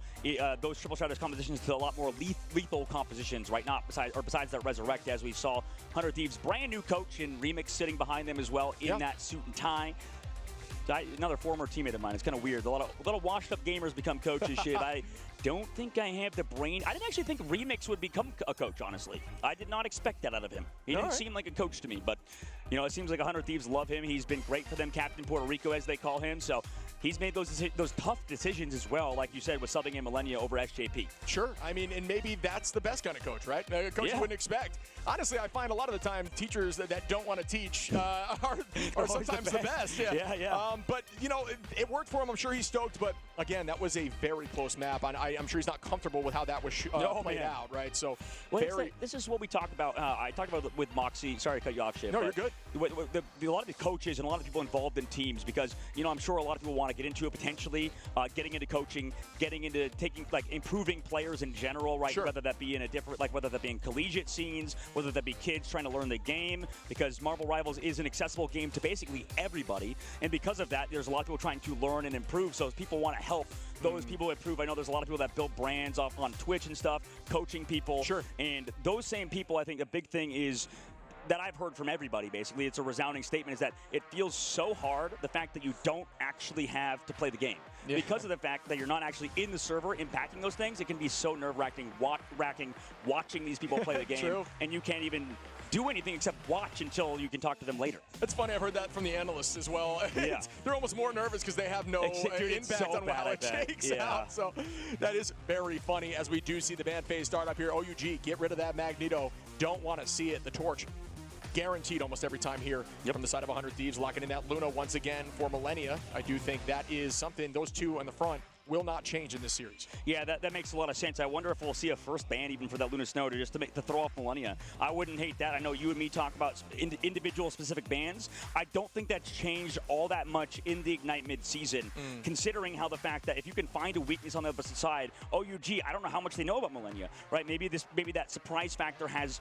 maybe caught them off guard because of the fact that Millennia, really, I wonder how many strategists he plays at the current moment, right? If you target those strategists, you could really remove a lot of his hero pool, force him onto something else, right? Because, I mean, I don't know about you, Shit, but when I fill, I just play Luna Snow. I've not played any other stuff. Even if Cloak and Dagger is theoretically easy, haven't touched the hero much because as a duelist main, focused on that, right? And for Millennia, he was a duelist main before transferring over to being a coach and a sub for this team. Call. So I wonder if that would be a good idea for OUG. What you talked about earlier, going for a bit more of a generalized ban system with the Magneto, with the Loki, the Torch, as well as the Psylocke because of the Emma Frost Protect this time. Making sure they get rid of that is probably crucial. The fact they don't want to give Delena the team up, but it wasn't that big of a deal. We saw map number 1, Delena on the Psylocke, so I wonder if that's even a mistake ban on the opposite side. Ship. We have the Torch ban, we have a Mantis ban. Makes a lot of sense, I think, for a team like OUG. The targeted bans out of 100 Thieves have been nice so far. Yeah, I have to agree with you there. I do think this has been more of a ban win, I would say, for OUG, but it's difficult now because, you know... No, man, I don't think it is. I feel like OUG's draft is just not the best. They're just a really talented team that can flex. It doesn't matter too much what the band, how it goes. Yeah, I actually agree with you fully. I don't think that has been, because I do think they're missing the department of what they're actually strong at. I don't think they do understand the changes. All it is they could get maybe a little bit more value, right? Maybe not banning out the Torch, maybe banning Terra in his Phoenix, maybe not banning Delena on that Psylocke, who is now over to Hela of all things. We haven't seen this man play the Hela in forever, and Milan on the hero he's known for. Shit, dude. Oh my goodness. Out goes the Iron Man. Yeah, they have been electing to get rid of TTK off the rip almost every time with that Magneto. I think Magneto at this meta is definitely much stronger than Strange, at least at this at this level of play, right? But yeah, Milan, this is a great Iron Man map. And this is after the Iron Man nerfs too, right? Sure. Yeah, I think still very strong. I think the ult is difficult to get value with unless there is an open window for something like, the Eternal Bond coming out, a ton of movement there. But it's just the verticality of this map and how quickly you can move around with Iron Man that enables him to play strong here. I think this is likely one of, if not the most Iron Man friendly maps that there are in the game, because it does allow you to have a ton of range while still playing aggro. And when you have that Ultron as well, which very similarly is incredibly strong at this map, it is a scary comp to go against, but they did not want to run the triple off the rip. Taro gonna find Delena early. Molan gonna try to chase down there with the beam. And we do see them walking them back towards the spawn door. And see, this is the tough part against doing this triple strategy with specifically the Ultron, right? In the sky, not only do you have the team up with Iron Man going over to that Ultron, but you sort of create like this Iron Dome in the sky. Like it's just constantly Iron Man and Ultron pressuring you from the high ground. So if you pressure one, you're focused by the other, and we saw that for Delena. And he goes down again to Milan. Wow, the maximum pulse getting some value after I discussed how difficult it can be at this level. We see TTK. We see the Eternal Bond. Qs are being popped here for 100 Thieves. Vinny is going to be on that Groot, a very, very strong Groot player that we have not seen as consistently played recently, but with those bands of Magneto, it does enable that a little bit more. Taro Cookie holding this high side positioning. Out we go. The Meteor M gets popped. As Vinny takes out Headlot in the sky. Svald gonna res Headlot immediately. Sometimes that's all you need is one.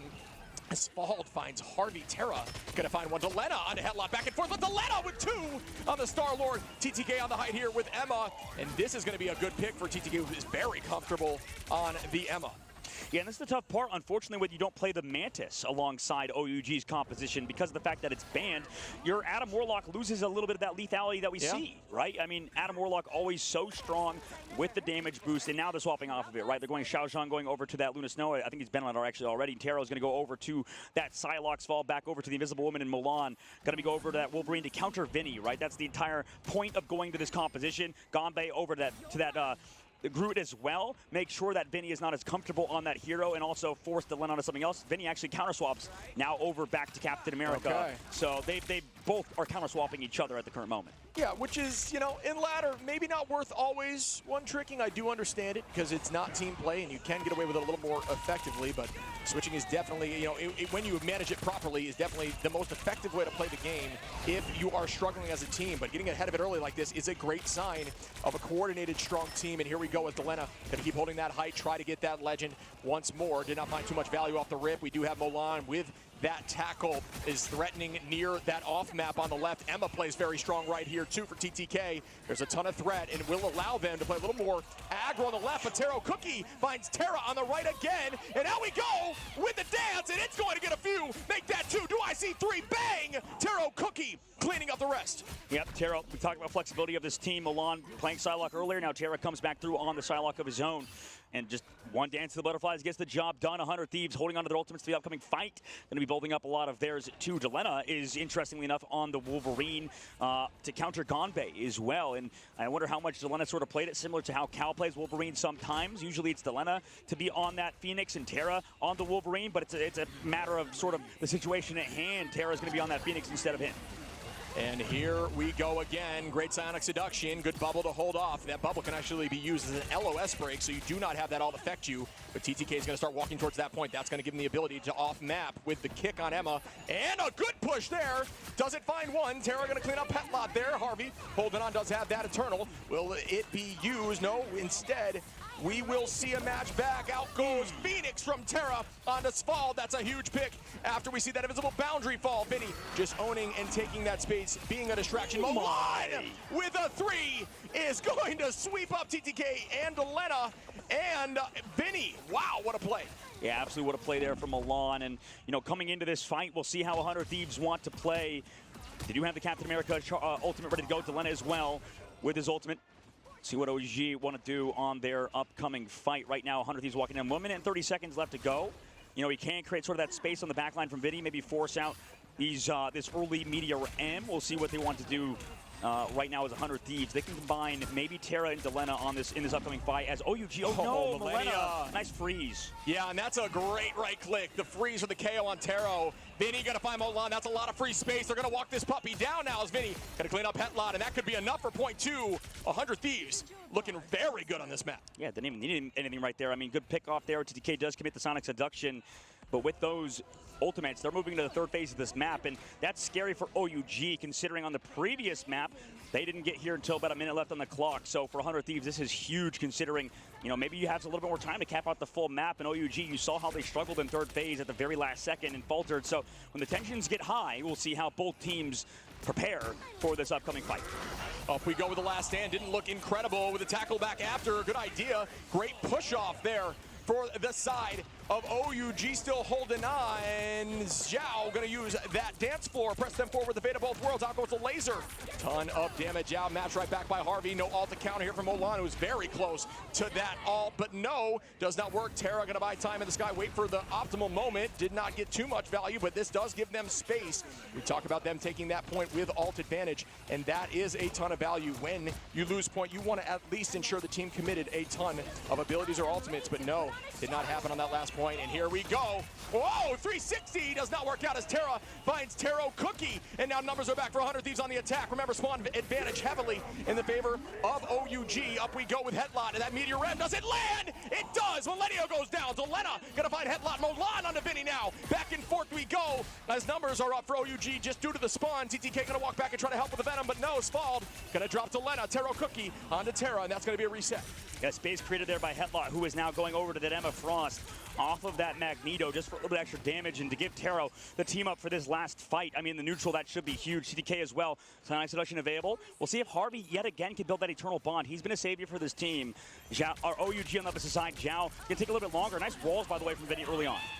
TTK with that Psionic, out we go with the dance. Ganbei, Hetlot, Molan, and that's a ton. TTK matches one, but you still got one more fight. Reset as a team, and do not stagger now, because that could end this map for you. 40 seconds on the clock for 100 Thieves. Ult from TTK ready shortly with Vinny, Harvey 2, Terra, and Delena gonna be there in this fight. This could be everything for them, but Molan with that maximum pulse has potential. Zhao with that fate of both worlds. TTK with the Psionic to lead. Will it be enough? Up we go. It does not find anyone on the trance, and that's a tough look, but it did give a little bit of space. It's Ganbei gonna look for the back line. Bang!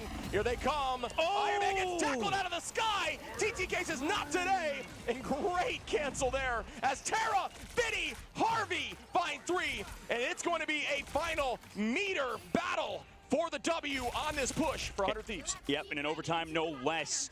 We've seen TTK do those type of things before. I mean, the grab out of the sky on the Emma Frost. This man really is one of the best Emma Frost players in the world. But like you said, Chip, last fight, Territory's Fall. Going to have that ult for the card. We'll see if Millennia can build his ult in this upcoming fight. They do have the combination of Delena and Terra as well. Their duelist frontline damage output is here, honestly, with that damage available.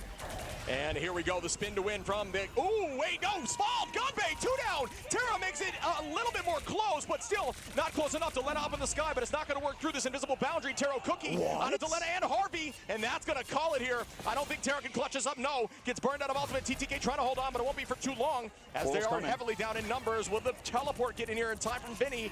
The walk goes out. It is a, oh, they do manage to get it with a millimeter on the OT, but it will not be enough. Molan, right back. Return to sender, Hetlot onto Harvey, and they are going to hold before point 3. Just waiting out this dance floor now, trying to put some damage out. Can they return this? I don't believe so. OT does extend that timer. Vinny trying to get back to Lena, but it will not be for long as Taro and Spald clean up the rest. Is this the exact same situation that we saw on the previous map? I believe it was 109 meters last time. Now we're at 106, man. So Jesus Christ. I mean, Milan there in that fight, you know, did a little bit of damage early, getting them down to, I believe, half HP. And you would think, okay, maybe we have the fate of the worlds, we can get those eliminations, or not, rather, we can heal up our team through all of that damage, through that last stand from Wolverine, but they just couldn't, right? I mean, the healing per second is still the highest in the game, I believe, for Luna Snow, right? Sure. But unfortunately, if you take that much damage earlier on, I mean, Milan and the target focus from the team is going to be too much, even through that ultimate. So great work from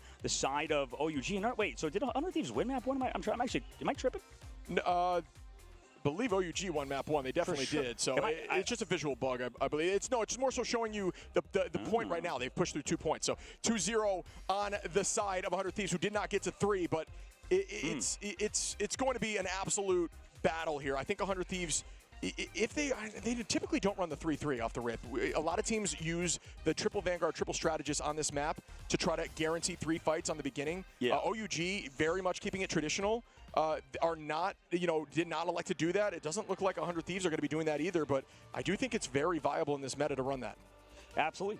It is incredibly viable, Shib, as, here we are going to continue on in the series. Okay, it is 1-1 in the top right. I am crazy. I'm losing my mind over here, Shib. I mean, I'm seeing things running down the hallways of the hotel. OUG going to be running that triple strategist composition here, as they also have the thing, too, for even more peel for this backline. And we begin again trying this Iron Man Ultron comp off the rip. Look at this movement. It's absolutely obscene. Good damage out now. Missiles ready. Does not. Oh, yeah, does use it for destruction purposes. Going to start peppering the back line. Build that ultimate very quickly. 22% already. Laser goes out. Looking for Delena, who does escape. We are going to see alt advantage in numbers right out for Taro Cookie, and that's just what Ultron does. And get ready to press Q as fast as humanly possible. We begin again. I love these player cams. I just love the production value here. Off we go with an immediate set of damage. Tara Cookie going to drop low. Headlock going to find Millennia. And that is just so much free space off the rip. I do think that triple is just not a bad idea to guarantee 3 fights. This is going to look like 2 and potentially a portal play for 3 if they're able to get them done in time. Absolutely, and right now OUG, unfortunately, as we're talking about, I mean, they're lacking a little bit of that damage output, I think, with missing that Mantis from the previous fight. So now Sval's going to go over to the Invisible Woman. Taro going to stick on to, actually going to swap over to the Psylocke. So I think they just aren't really having that damage output they could possibly need. I mean, they've only one Vanguard as well, Gombe over to that Wolverine, and 100 Thieves, we'll see what they do and react to that, but I don't know if we've seen too much triple duelist comps really work right now. Yeah, it's true. Especially on this map. Yeah, I don't know. I don't know how I feel about it, but we'll find out here shortly as they are continuing to play hyper aggro with the one Vanguard, OUG. I mentioned playing traditional. This is very much not that case, but Ganbei is playing a mean wolf. Headlock going to find Terra. Out we go with Harvey, but that's just not going to be worth it as Mulan finds Selena, and now they're heavily up in numbers. You better hold on to the rest of those Qs here on the side of 100 Thieves and try to get ready for a portal play if possible. Out we go now with the Dance of the Cutter does not get too much. We are going to commit even more as Millennia now is going to use that Q. And oh my goodness, I thought the shield had blocked it, but unfortunately Vinny, I think, made his way past that shield, using it as almost a backboard to guarantee a KO. Terra going to hold and wait as long as possible, is able to land, actually not able to land, but does get that reset in HP, reset with the team, and a ton of damage out on TTK, who tries to touch, but it's not going to matter as they push through this point and have 4 minutes and 13 on the clock. I might have underestimated this competition at the moment. OUG definitely proving me wrong, as Ganbei on that Wolverine, yes, went down that fight, but did use that last stand to create so much space, and the pressure has been unbelievable from this side. Ganbei now swapping back over to Venom for the streets of the map, maybe just for this first point. That's like a first point strategy for them. That triple duelist composition, I kind of like it. Yeah, I think it's pretty good. For those who don't remember, Ganbei is that Naraka pro, but also willing to make the switch from a Vanguard to a duelist. Typically always is the Wolverine with no other option. If Wolverine's let in, Wolverine can pseudo tank with that passive up, but also it's almost as if, if you're playing Vanguard so much and you get Wolverine for days, you need, if you can't beat them, join them. You need to get back there and do it right back to the enemy as Harvey is going to start building that ult. 71% charge right now. Ult advantage going to be dead even, but they are very close across the board for the side of 100 Thieves. We have TTK going to use that Psionic now. Mulan escaping. Tough look here, a ton of movement, giving them the opportunity to dodge the Psionic nearly every time. Tough for TTK to get around, and we did see some teams using that speed boost with the Psionic Seduction from Jeff, and actually, I think that is a slept-on strategy. Absolutely, yeah, you're right. Just going in deep with that Emma Frost, going with the Jeff. Meanwhile, they're coming back, kind of peel away from this Turtle Bomb. Milan building up build as well. We've seen him get an elimination before. Can he do it again? Maximum Pulse does not land. Shield goes out. Out we go with a laser just to deal some raw damage, keep the team moving forward. But you know how fast that we can get this all back on an Iron Man. That's a great invisible boundary, as it is going to help hold on here for OUG. Terra, though, through it finds Taro Cookie, and it's still, nice freeze there onto the backline's fall. Very low in HP. Delena, great accuracy, but it is not going to be enough as Terra is going to take out Hetlot. So they still are up in numbers, forcing a reset. Hetlot has ult. Ganbei as well, but Vinny and Delena will match it in the next fight.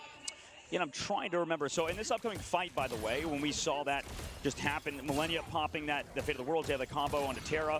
And look, Terra's already halfway to their ultimate, so this guy's building it so quickly. And right now, 100 Thieves playing around this Phoenix at such a high level. Delena also sitting behind, sitting on that sort of flank platform with that Galactic Legend ready to go in this upcoming fight against Hetlot, who has the Meteor M to try to counter it for only a little bit.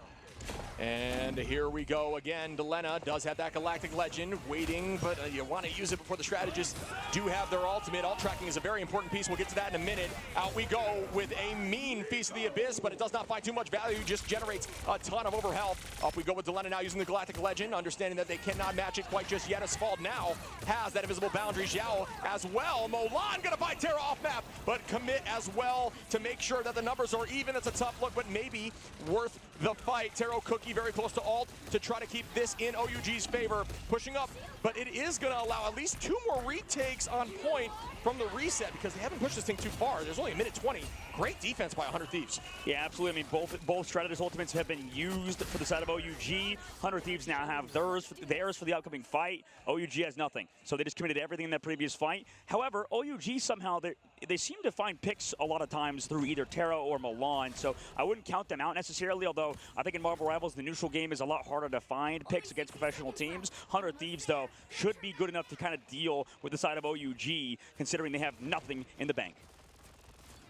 Here we go again. The point ticking forward slowly. Molan with that last stand, but it is matched heavily by Delena, Millennia, and Terra in this next fight. And here we go with that Galactic Legend. Delena trying to find one. Team playing incredibly smart. Great positioning. Harvey going to find Ganbei, though, as they are forced into that corner. And they do follow up, and that's going to be a 4-piece. And this is a very defensible position now. This could go back to 100 Thieves. They will go up 2 maps if they can hold on and push in before the portal comes through. They can try to get a touch here, but it is going to be a dangerous game, and we will not see. Yeah, they have time. They 20 seconds left on the clock. I mean, the biggest thing there, Shib, I feel like for 100 Thieves is that the fact they got value out of Delena and his ultimate, the Galactic Legend, usually it just gets countered by something. So the fact that that Stalwart ultimate got so much value is so bad for OUG. However, now they come through with an early Fate of the World. We'll see if they can win it. It's matched by Millennia, and Delena trades out Spald. That's an upcoming support ult removed. Yeah, and that's the problem with taking that space. Terra with a 2-piece. We see Delena on a Taro Cookie, Terra on a Headlot,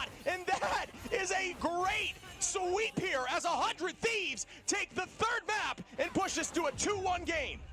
My goodness, 100 Thieves going up 2-1 against the top team from China in OUG. And like we said, guys, we didn't expect 100 Thieves, I think, to kind of come out. Nobody predicted them, I think, for the entire tournament. And, you know, that's kind of where 100 Thieves does best, right, Shib? It just seems like consistently 100 Thieves are always a team that come back whenever they're doubted, right? From the overall stage, the overall narrative of 100 Thieves this tournament so far is it's been a struggle, right? Having to come back in with Millennia over SJP. We'll see how they do, obviously, moving forward. There's still one more map to go, but it's an impressive performance regardless so far. Absolutely. I do think 100 Thieves are starting to step back into their game. They looked sloppy there in the first map, honestly, and almost in the second map until they started finding their footing, but things have looked a lot cleaner. Yeah. I think they're very strong in those defensible positions. They are clutching up on the more defensible sides. I think OUG, although their attack looked really good initially, I think strangely enough, going to a more traditional comp did not work for them, and then they looked really threatening when they were running that 1-3-2. So I don't know what I think about that. I just think that, you know, 100 Thieves is just being such a strong team, found their footing, and they're just looking more, they're matching. Yeah, they're looking more cohesive for sure at the current moment, and that's sort of what the strength of 100 Thieves is, no matter how hard things may be behind the scenes. When they're doing good, man, it's a team that's hard to stop. And we'll see how they do on this upcoming map, because that was a map pick for OUG, considering what happened there. So right now on both of these sort of payload maps, it's not been easy exactly for the side of OUG to get things done. Maybe if we go back to that domination, they could find the footing that they did before, because 100 Thieves, we know them to not do that well on domination, I think, these days. Yeah, you know, domination, it's very much anyone's game. I think that is the more difficult game mode to really find value or to claim as one that you can always win, right? We rarely see teams do that. Even Envy really struggles on domination, and they're a team that has been dominating the tournament, at least so far. Very close game today, though. That was a insane one to watch. You know, it's a very much a first fight game and then stall. If you have a composition that's great at stalling, you hold that point, you try to get it to 70-80%, and then when you win one additional fight, you have that map. So it's just, you know, it's more of a snowball-y. take it when you start kind of game mode. So I do think they're showing up now. Yeah, absolutely. And we'll see what map OUG wants to pick coming up. Yeah. So, like we said, it is not just a 3-0. It is 2-1 at the current moment. And for 100 Thieves, I think they're looking pretty damn good, right? Like I said, I think in the ban phase, it's perfect. I think getting rid of Milan on Torch, forcing him to play the Iron Man has been perfect. Getting rid of Mantis to get rid of the lethality of something like an Ultron or that Adam Warlock has been massive. So right now, I mean, this is always the strength of 100 Thieves, I feel like, is their ban process has been always very good. And that's a large part why they're winning. I think OUGs, we were talking about earlier, they're wasting a few bans right now. Yeah. Yeah, I couldn't agree more with you. I think initially when I had that conversation, I thought you had told me that OUG was winning the ban, and I was like, I guess I agree. And then and then you were cleaning it up. I was like, oh yeah, you're right. You're absolutely right. Yeah, OUG, they're just running traditional bans. They're not studying up. It seems like at this point. I think it's hard. At this point, you shifted. I think you have to. To. The thing is like I think about how many games we watch, right? From the backside as a viewer, as a fan, as a caster, even for us. Yeah. You know, it's so hard to keep up with every single region, right? And especially when we go to this tournament, everybody's practicing in their hotel rooms, playing against each other for nearly 6 to 8 hours a day on top of content shoots. So there's a lot on these players' minds, I bet, in general. And that's the hard part, I think, even for the coaches to fully prepare for every single team because there's so many VODs you have to watch, so much practice you have to do, and a lot of it requires no sleep, basically. That's the big thing. A few of these energy drinks over here, and you just kind of have to, go through all of the practice. That's what we see even a lot of the professional coaches over in the crowd a lot of times studying, seeing what the bans are so far, because that's their first even real look in the current patch, because even then, it doesn't matter what happened in the Ignite Stage 1 series in China or in North America, because things are going to be totally different on LAN. Although, I think common principles, Shib, I don't know about you, I feel like the common principles of the ban phase is you can sort of target ban. I think that's totally fair and valid to do it for really any role.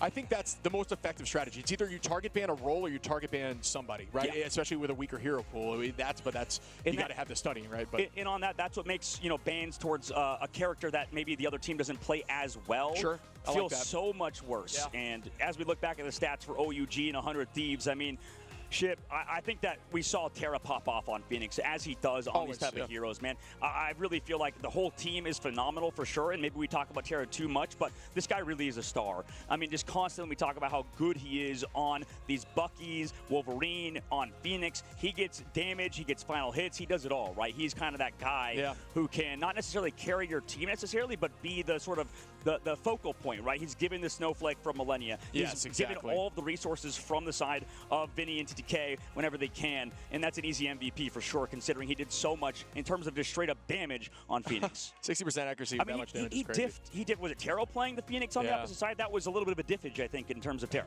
Was a diffage indeed. I mean, 18 finals, I mean, that's wild, right? I think that might be the peak that we've seen, at least together, so far in this tournament. Phoenix, very threatening. I think initially on Phoenix release, there was a lot of ladder talk about, maybe Phoenix isn't as good as Hela, but I could not disagree more. There's so much to her kid, the movement ability, movements across the board. She has flight, she has an iframe, she has movement with that, and then she has a reset of HP bar and also movement with that. There's a lot going on. I mean, obviously it resets you towards the center, similar to the Psylocke ultimate. But just a ton to the kit of Phoenix, and utilized at an insane level there by Terra. Yeah, absolutely insane level there. As I shove your spit in my mouth. No.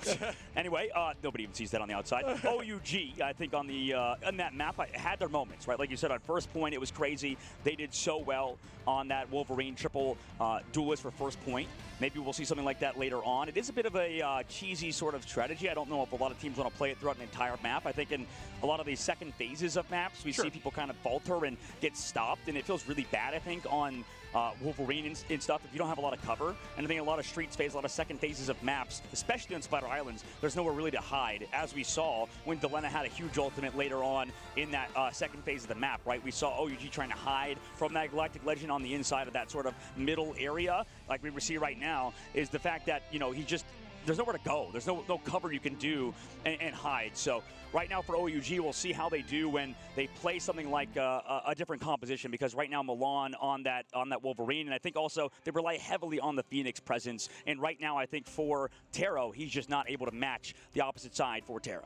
Yeah, you're right. I think their best bet was running that Wolverine. I think that was their off-angle play. It was hyper aggro, and it scared them. It made them. It exploits the weakness of having a less practiced backline, strategist line, right? Like, if you play hyper aggro with 3 duelists and you just chase towards the backline 24/7, or you have something like Iron Man up in the sky with Ultron, and you just keeping the pressure on it. It was like almost like having a dive comp without a dive comp. It was very strange, but it was just a lot of brawly pressure pressing forward, and they could not manage it. And then for some reason, the immediate switch. It's almost like it's a difficult conversation because it's like, do you play it until it doesn't work, or do you switch prior? They switched prior, and everything got shut down. They got held at that almost immediately outside of that initial barrier, the initial hallway, almost immediately the entire time until a minute left on the clock, and they had 4 minutes and 20 seconds. Well, you know what I'm thinking, Shib, just to sort of like, the reason why they might be losing is the Loki ban. The Loki was removed in that last map, I believe, right, for them. They're not able to run it. And without that Loki, I mean, it seems like they've lost so much backline presence and assistance in general, right? Maybe they rely heavily on Xiaolong in that Loki, right, to kind of keep everybody healthy, to always go for the copy on the best strategist in the game, which is a lot of times the Luna Snow. So that little bit of wrinkle, I think, in 100 Thieves' game plan also helped them tremendously on that last map, because that was even better than the previous one. So right now, it just seems like 100 Thieves is not only just, it kind of comes all back down to that, right? It just feels like they're winning in the ban phase of the game. And we'll see if OUG adapt. We know that these Chinese teams, I think a lot of them do adapt, but sometimes it takes a series to kind of go back and learn what exactly the problem was. And I think that the difficulty is they're scared of Torch, because there's a lot of good Torch teams at LAN. And we know how good Human Torch is right now. But we know also, at least we do, the fact that 100 Thieves, I think, don't play the Torch to the level of other teams. So OUG, we'll see what they want to learn, but like we said, it takes like an entire series, right? Nova, we saw in the play-ins, similar thing. They didn't really adapt until the next series with Rad, which they still lost, but at least they made some changes and then they looked better in the second time around. Yeah, we haven't seen a single change yet. I couldn't agree more. Yeah, it's the ban phase, right? The lack of coach, lack of IGL, or lack of understanding of the team, and just keeping things traditional. That can work in various areas, but it's just not something that'll work once everybody from the tops of their regions are coming in. You know what I mean? It's a whole new level of play. Everybody's so good. We talk about the difference of like ladder and then pro play, but then you've got to talk about the difference of the very best pro play. They are all different games. And the funny thing is, if you play the way that you would play at the top pro play, it may not work against something, the skill level is going to be a totally different factor, but it may not work against something that's happening in ladder, because it's just so obscure, right? Absolutely. Your mental is completely changed. The way you play the game is completely changed, and it's a whole new level and just game in general. So, yeah, you got to make some shifts. You got to understand where you're at and what you need to do to win, and they're not. Absolutely. And we'll see if they want to change these things on Domination, the next map we're going to. So it's the exact same setup that we have back home in the stage situation. So yeah, we go Domination, then map 2. Shib, you want to walk me through it as I stumble across in terms of the overall Convergence Convoy. Convoy. So then back to Dom. And yeah, they are back to Dom now. I think we talk about how Dom is very much a first fight win potential. I mean, a lot of teams will come back and make power plays, especially if you get there before 70%. It's almost like you got to think of a clock within a clock, right? You have that percentage gaining, but you do not want them to get to 70%, because then at that point it's a panic mode. And although I do think Strange Portals, I want to have this discussion with you, I'm curious. I think Strange Portals are more effective in Domination because when you are doing it in Convoy or Convergence onto the point, you are so close to the point, the team can stack easier and protect and lock in. Although you can go to the other side of Portal, a lot of the time the Portal is coming within milliseconds. And you forcing to even walking around Portal is going to allow someone to either trickle in and be in the danger zone. It's going to force you to maybe not even get there in time, which we've seen a few times in this tournament.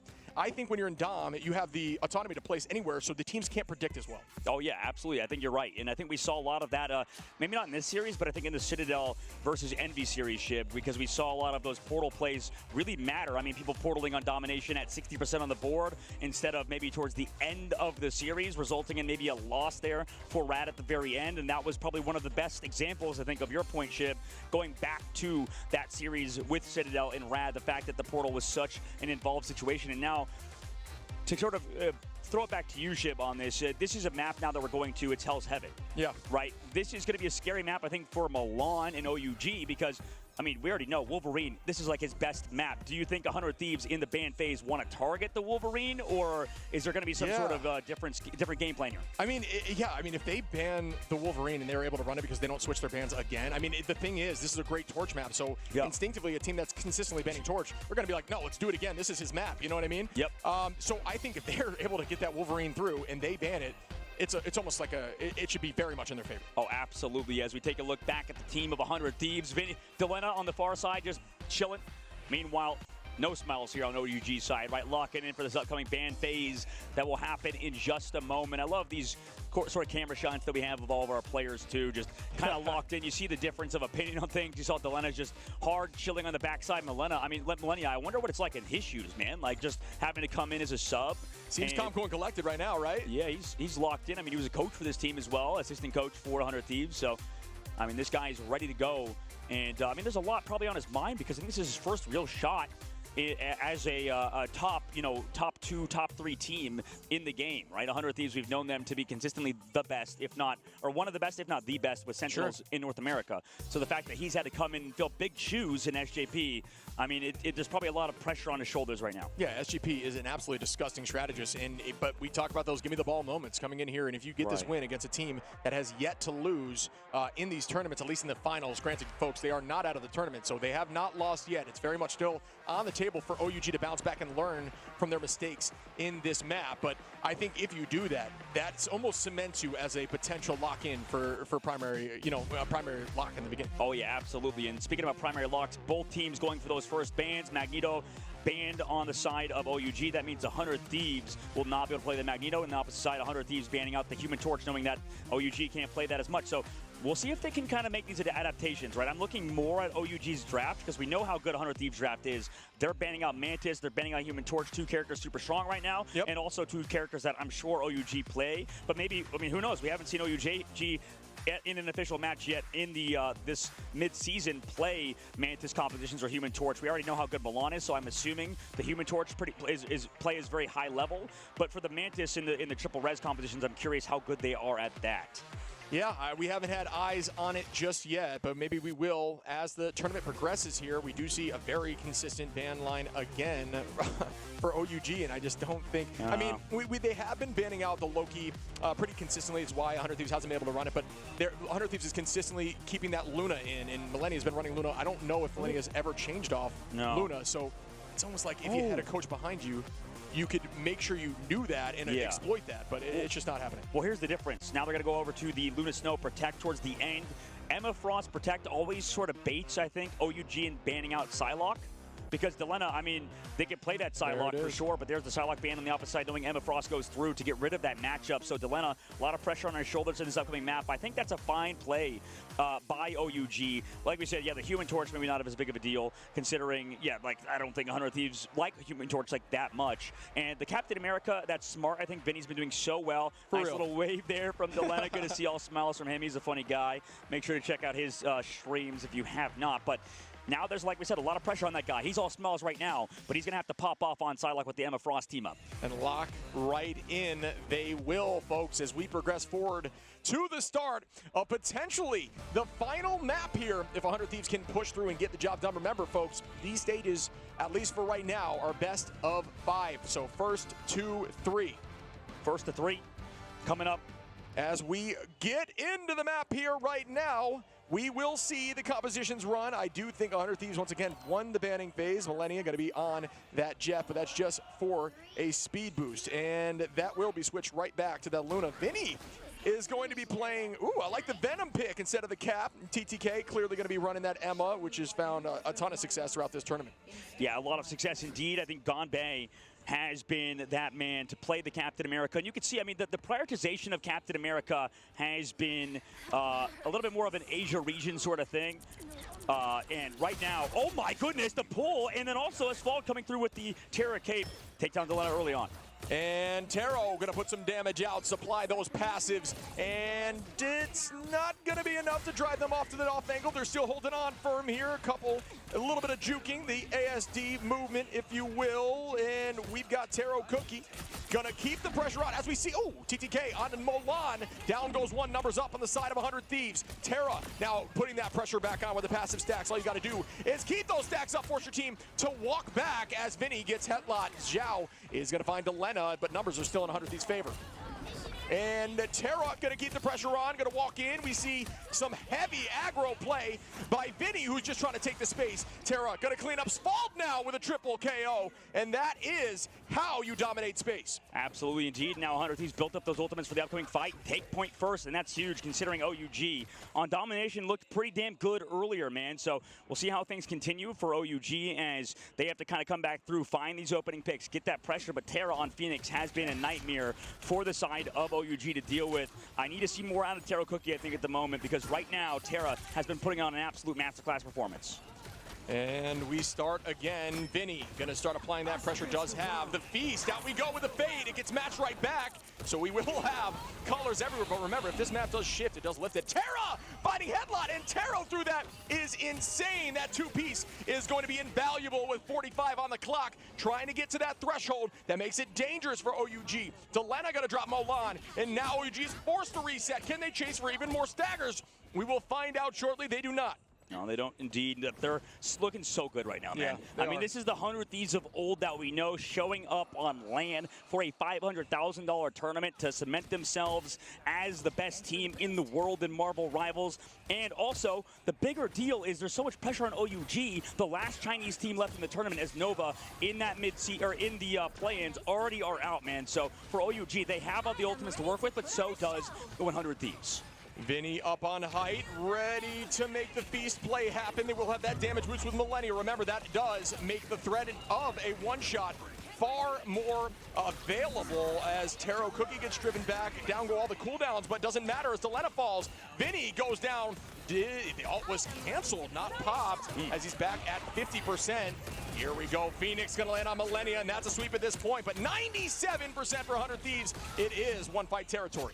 Yeah, it's almost like a free fight win, it feels like, the Meteor M combination with the Phoenix. And that's what we talked about with a lot of the pro players, that fact that there's a lot of one-shot combinations, right? You use that Phoenix ultimately. We talked about with the Meteor M. There's more stuff like that in the game, obviously, as we see it with the Luna Snow Dance Floor. So with that combination, it's kind of the free win. Now for OUG, how can they win this upcoming fight when they have the point control? It's 98% of the board. They don't have that one-shot combo right now. 100 Thieves obviously have a different combination, different win conditions with that Vinny on that Feast of the Abyss, like you said. Also a Psionic Seduction point to go out, but Terra has to connect with this ultimate, and he's been so good on Phoenix so far, like we said.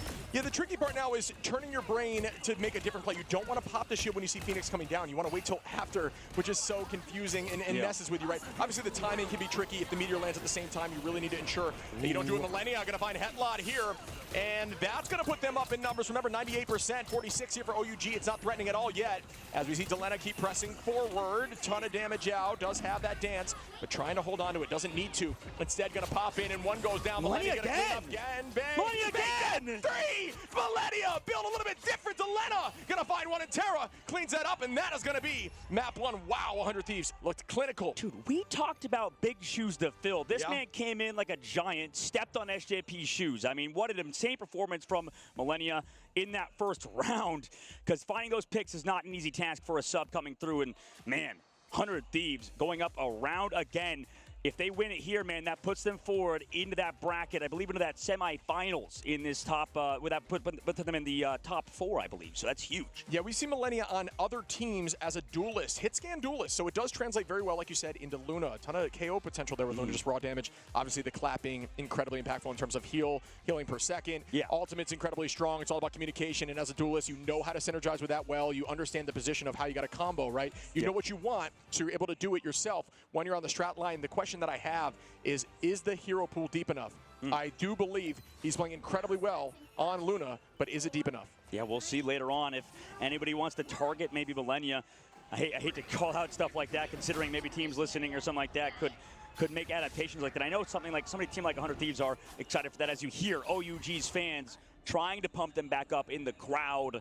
They're going, you know, Jai-O, as they call it over here in Mandarin, as that sort of a chant like, let's go, you know, get the team's hype built up. And for OUG, they need it right now. They need some form of energy to come back, because that was a pretty brutal round one.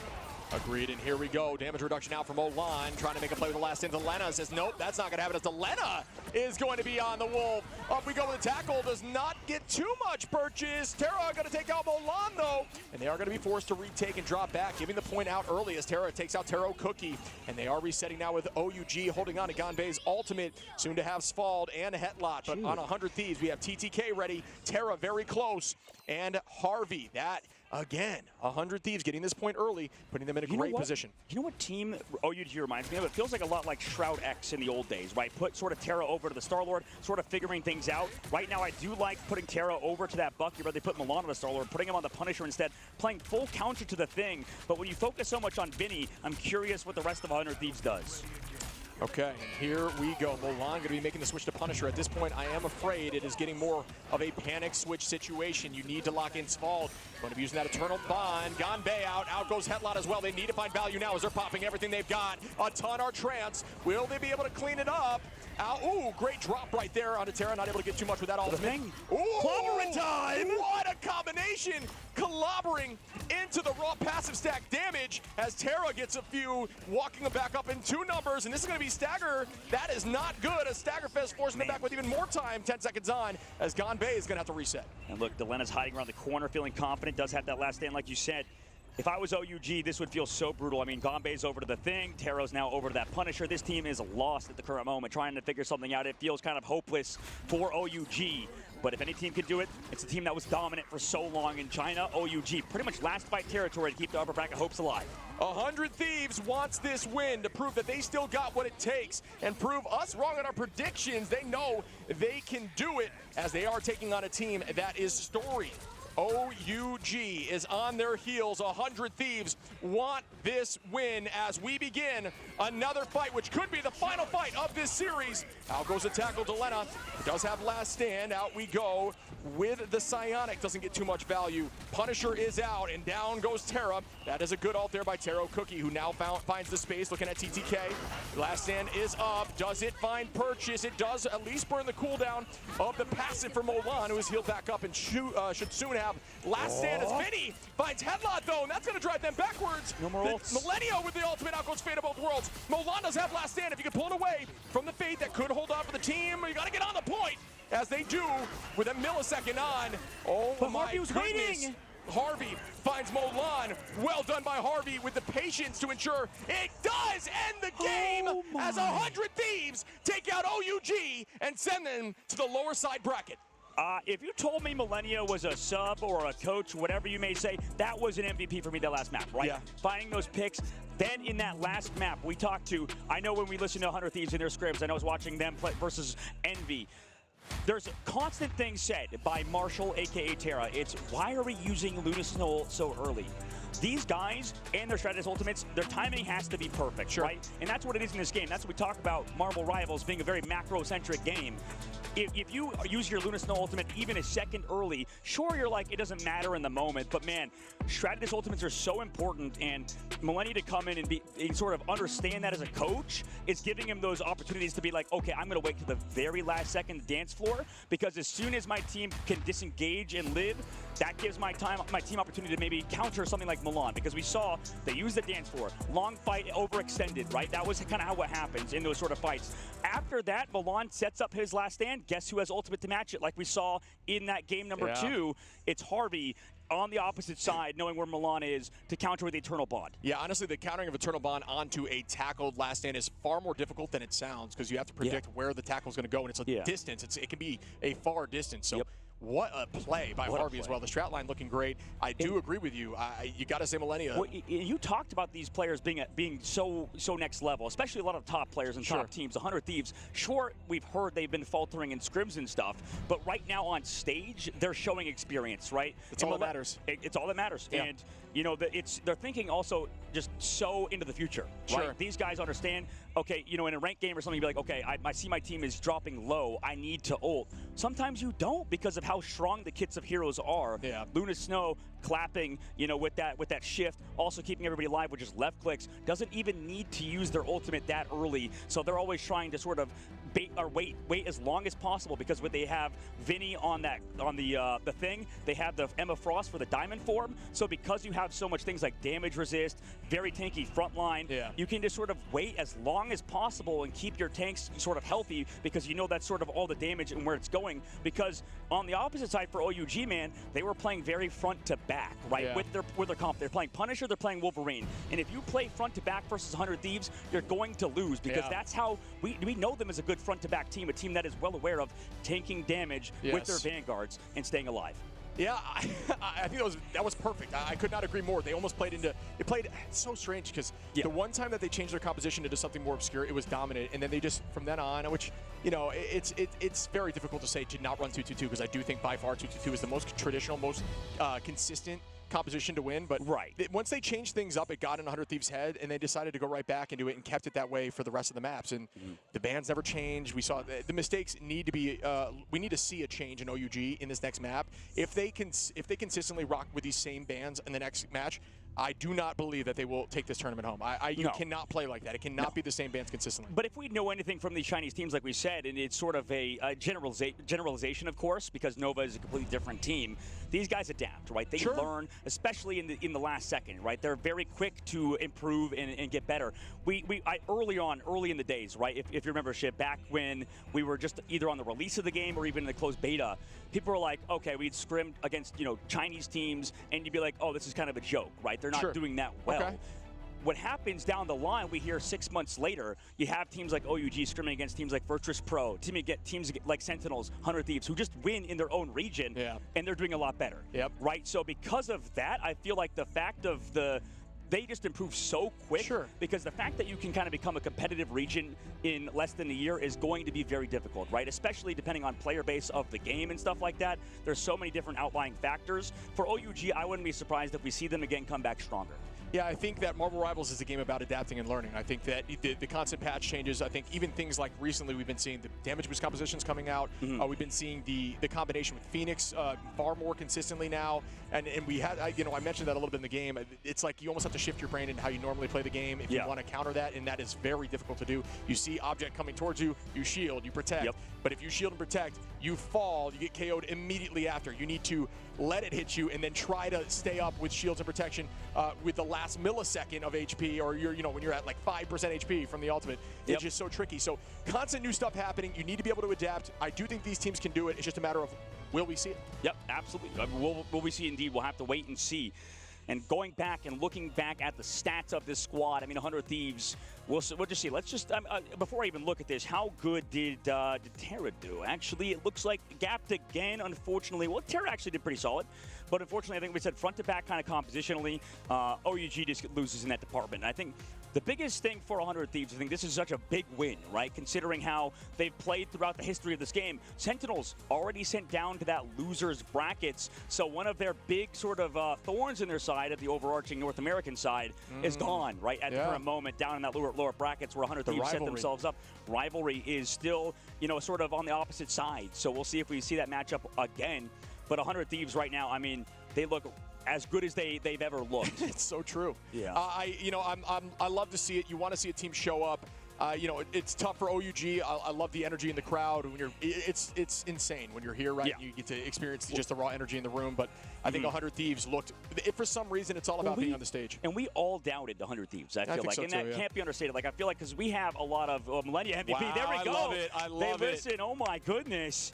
Yeah, I mean, well deserved. This guy, SJP is a phenomenal player too, but Millennia stepped in and done such a great job, right? That's the biggest thing, is that it's a lot of stress on his shoulders, and he's really lived up to expectations. So right now, we'll see how 100 Thieves does in the overarching scheme of things. But right now, Envy, 100 Thieves, two teams that are moving forward in this upper bracket, two North American rosters, both Chinese rosters, or one Chinese roster on the brink of losing. We're going to see upcoming another match. The last match of the day is going to be Reject versus Ground Zero. So we get Korea versus the Australian side, the Oceania Oceania region, and that's going to be a lot of fun because that's also another side of, does the Oceania region drop down to loser brackets, or is the last hope of Korea going to falter, man? So really, really exciting. For right now, North America's looking pretty damn good. They are at this moment, and I am very excited for that next series. It is going to be a battle of the regions that maybe are a little smaller in terms of just teams in general. Yeah. Looking at some of these plays are insane, by the way, in the background, Tara. That combination with clobbering time, another one of those more unique combinations that makes a ton of sense to me. It's all about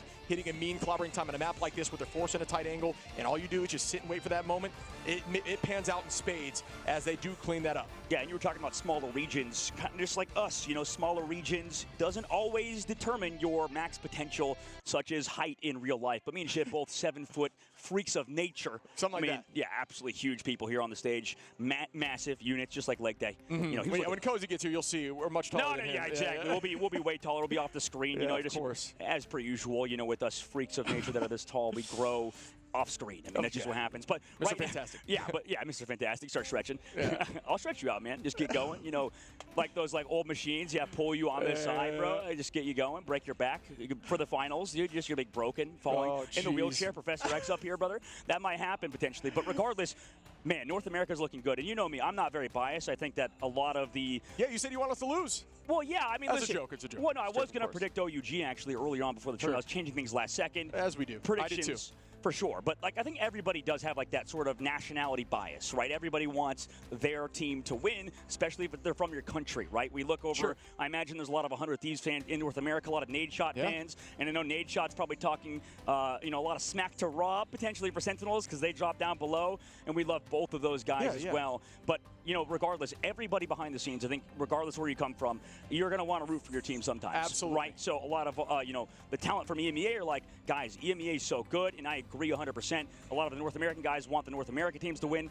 Obviously Oceania, we got those guys that want them to win as well as the Asia region. So everybody's sort of focusing on their nationalities and their regions. But honestly, we just want to see the best teams compete. Yeah, I just want to see close games and them duking it out. I think that we've seen some of that over this tournament already, and it's been a ton of fun to watch. And I can't say it again, or I am going to say it again. All these teams are so close, so it's really any given day. But OUG, 100 Thieves, OUG looked so good in map 1 too. They did, which is the strange thing. I think they fell apart, man. Later on, I mean.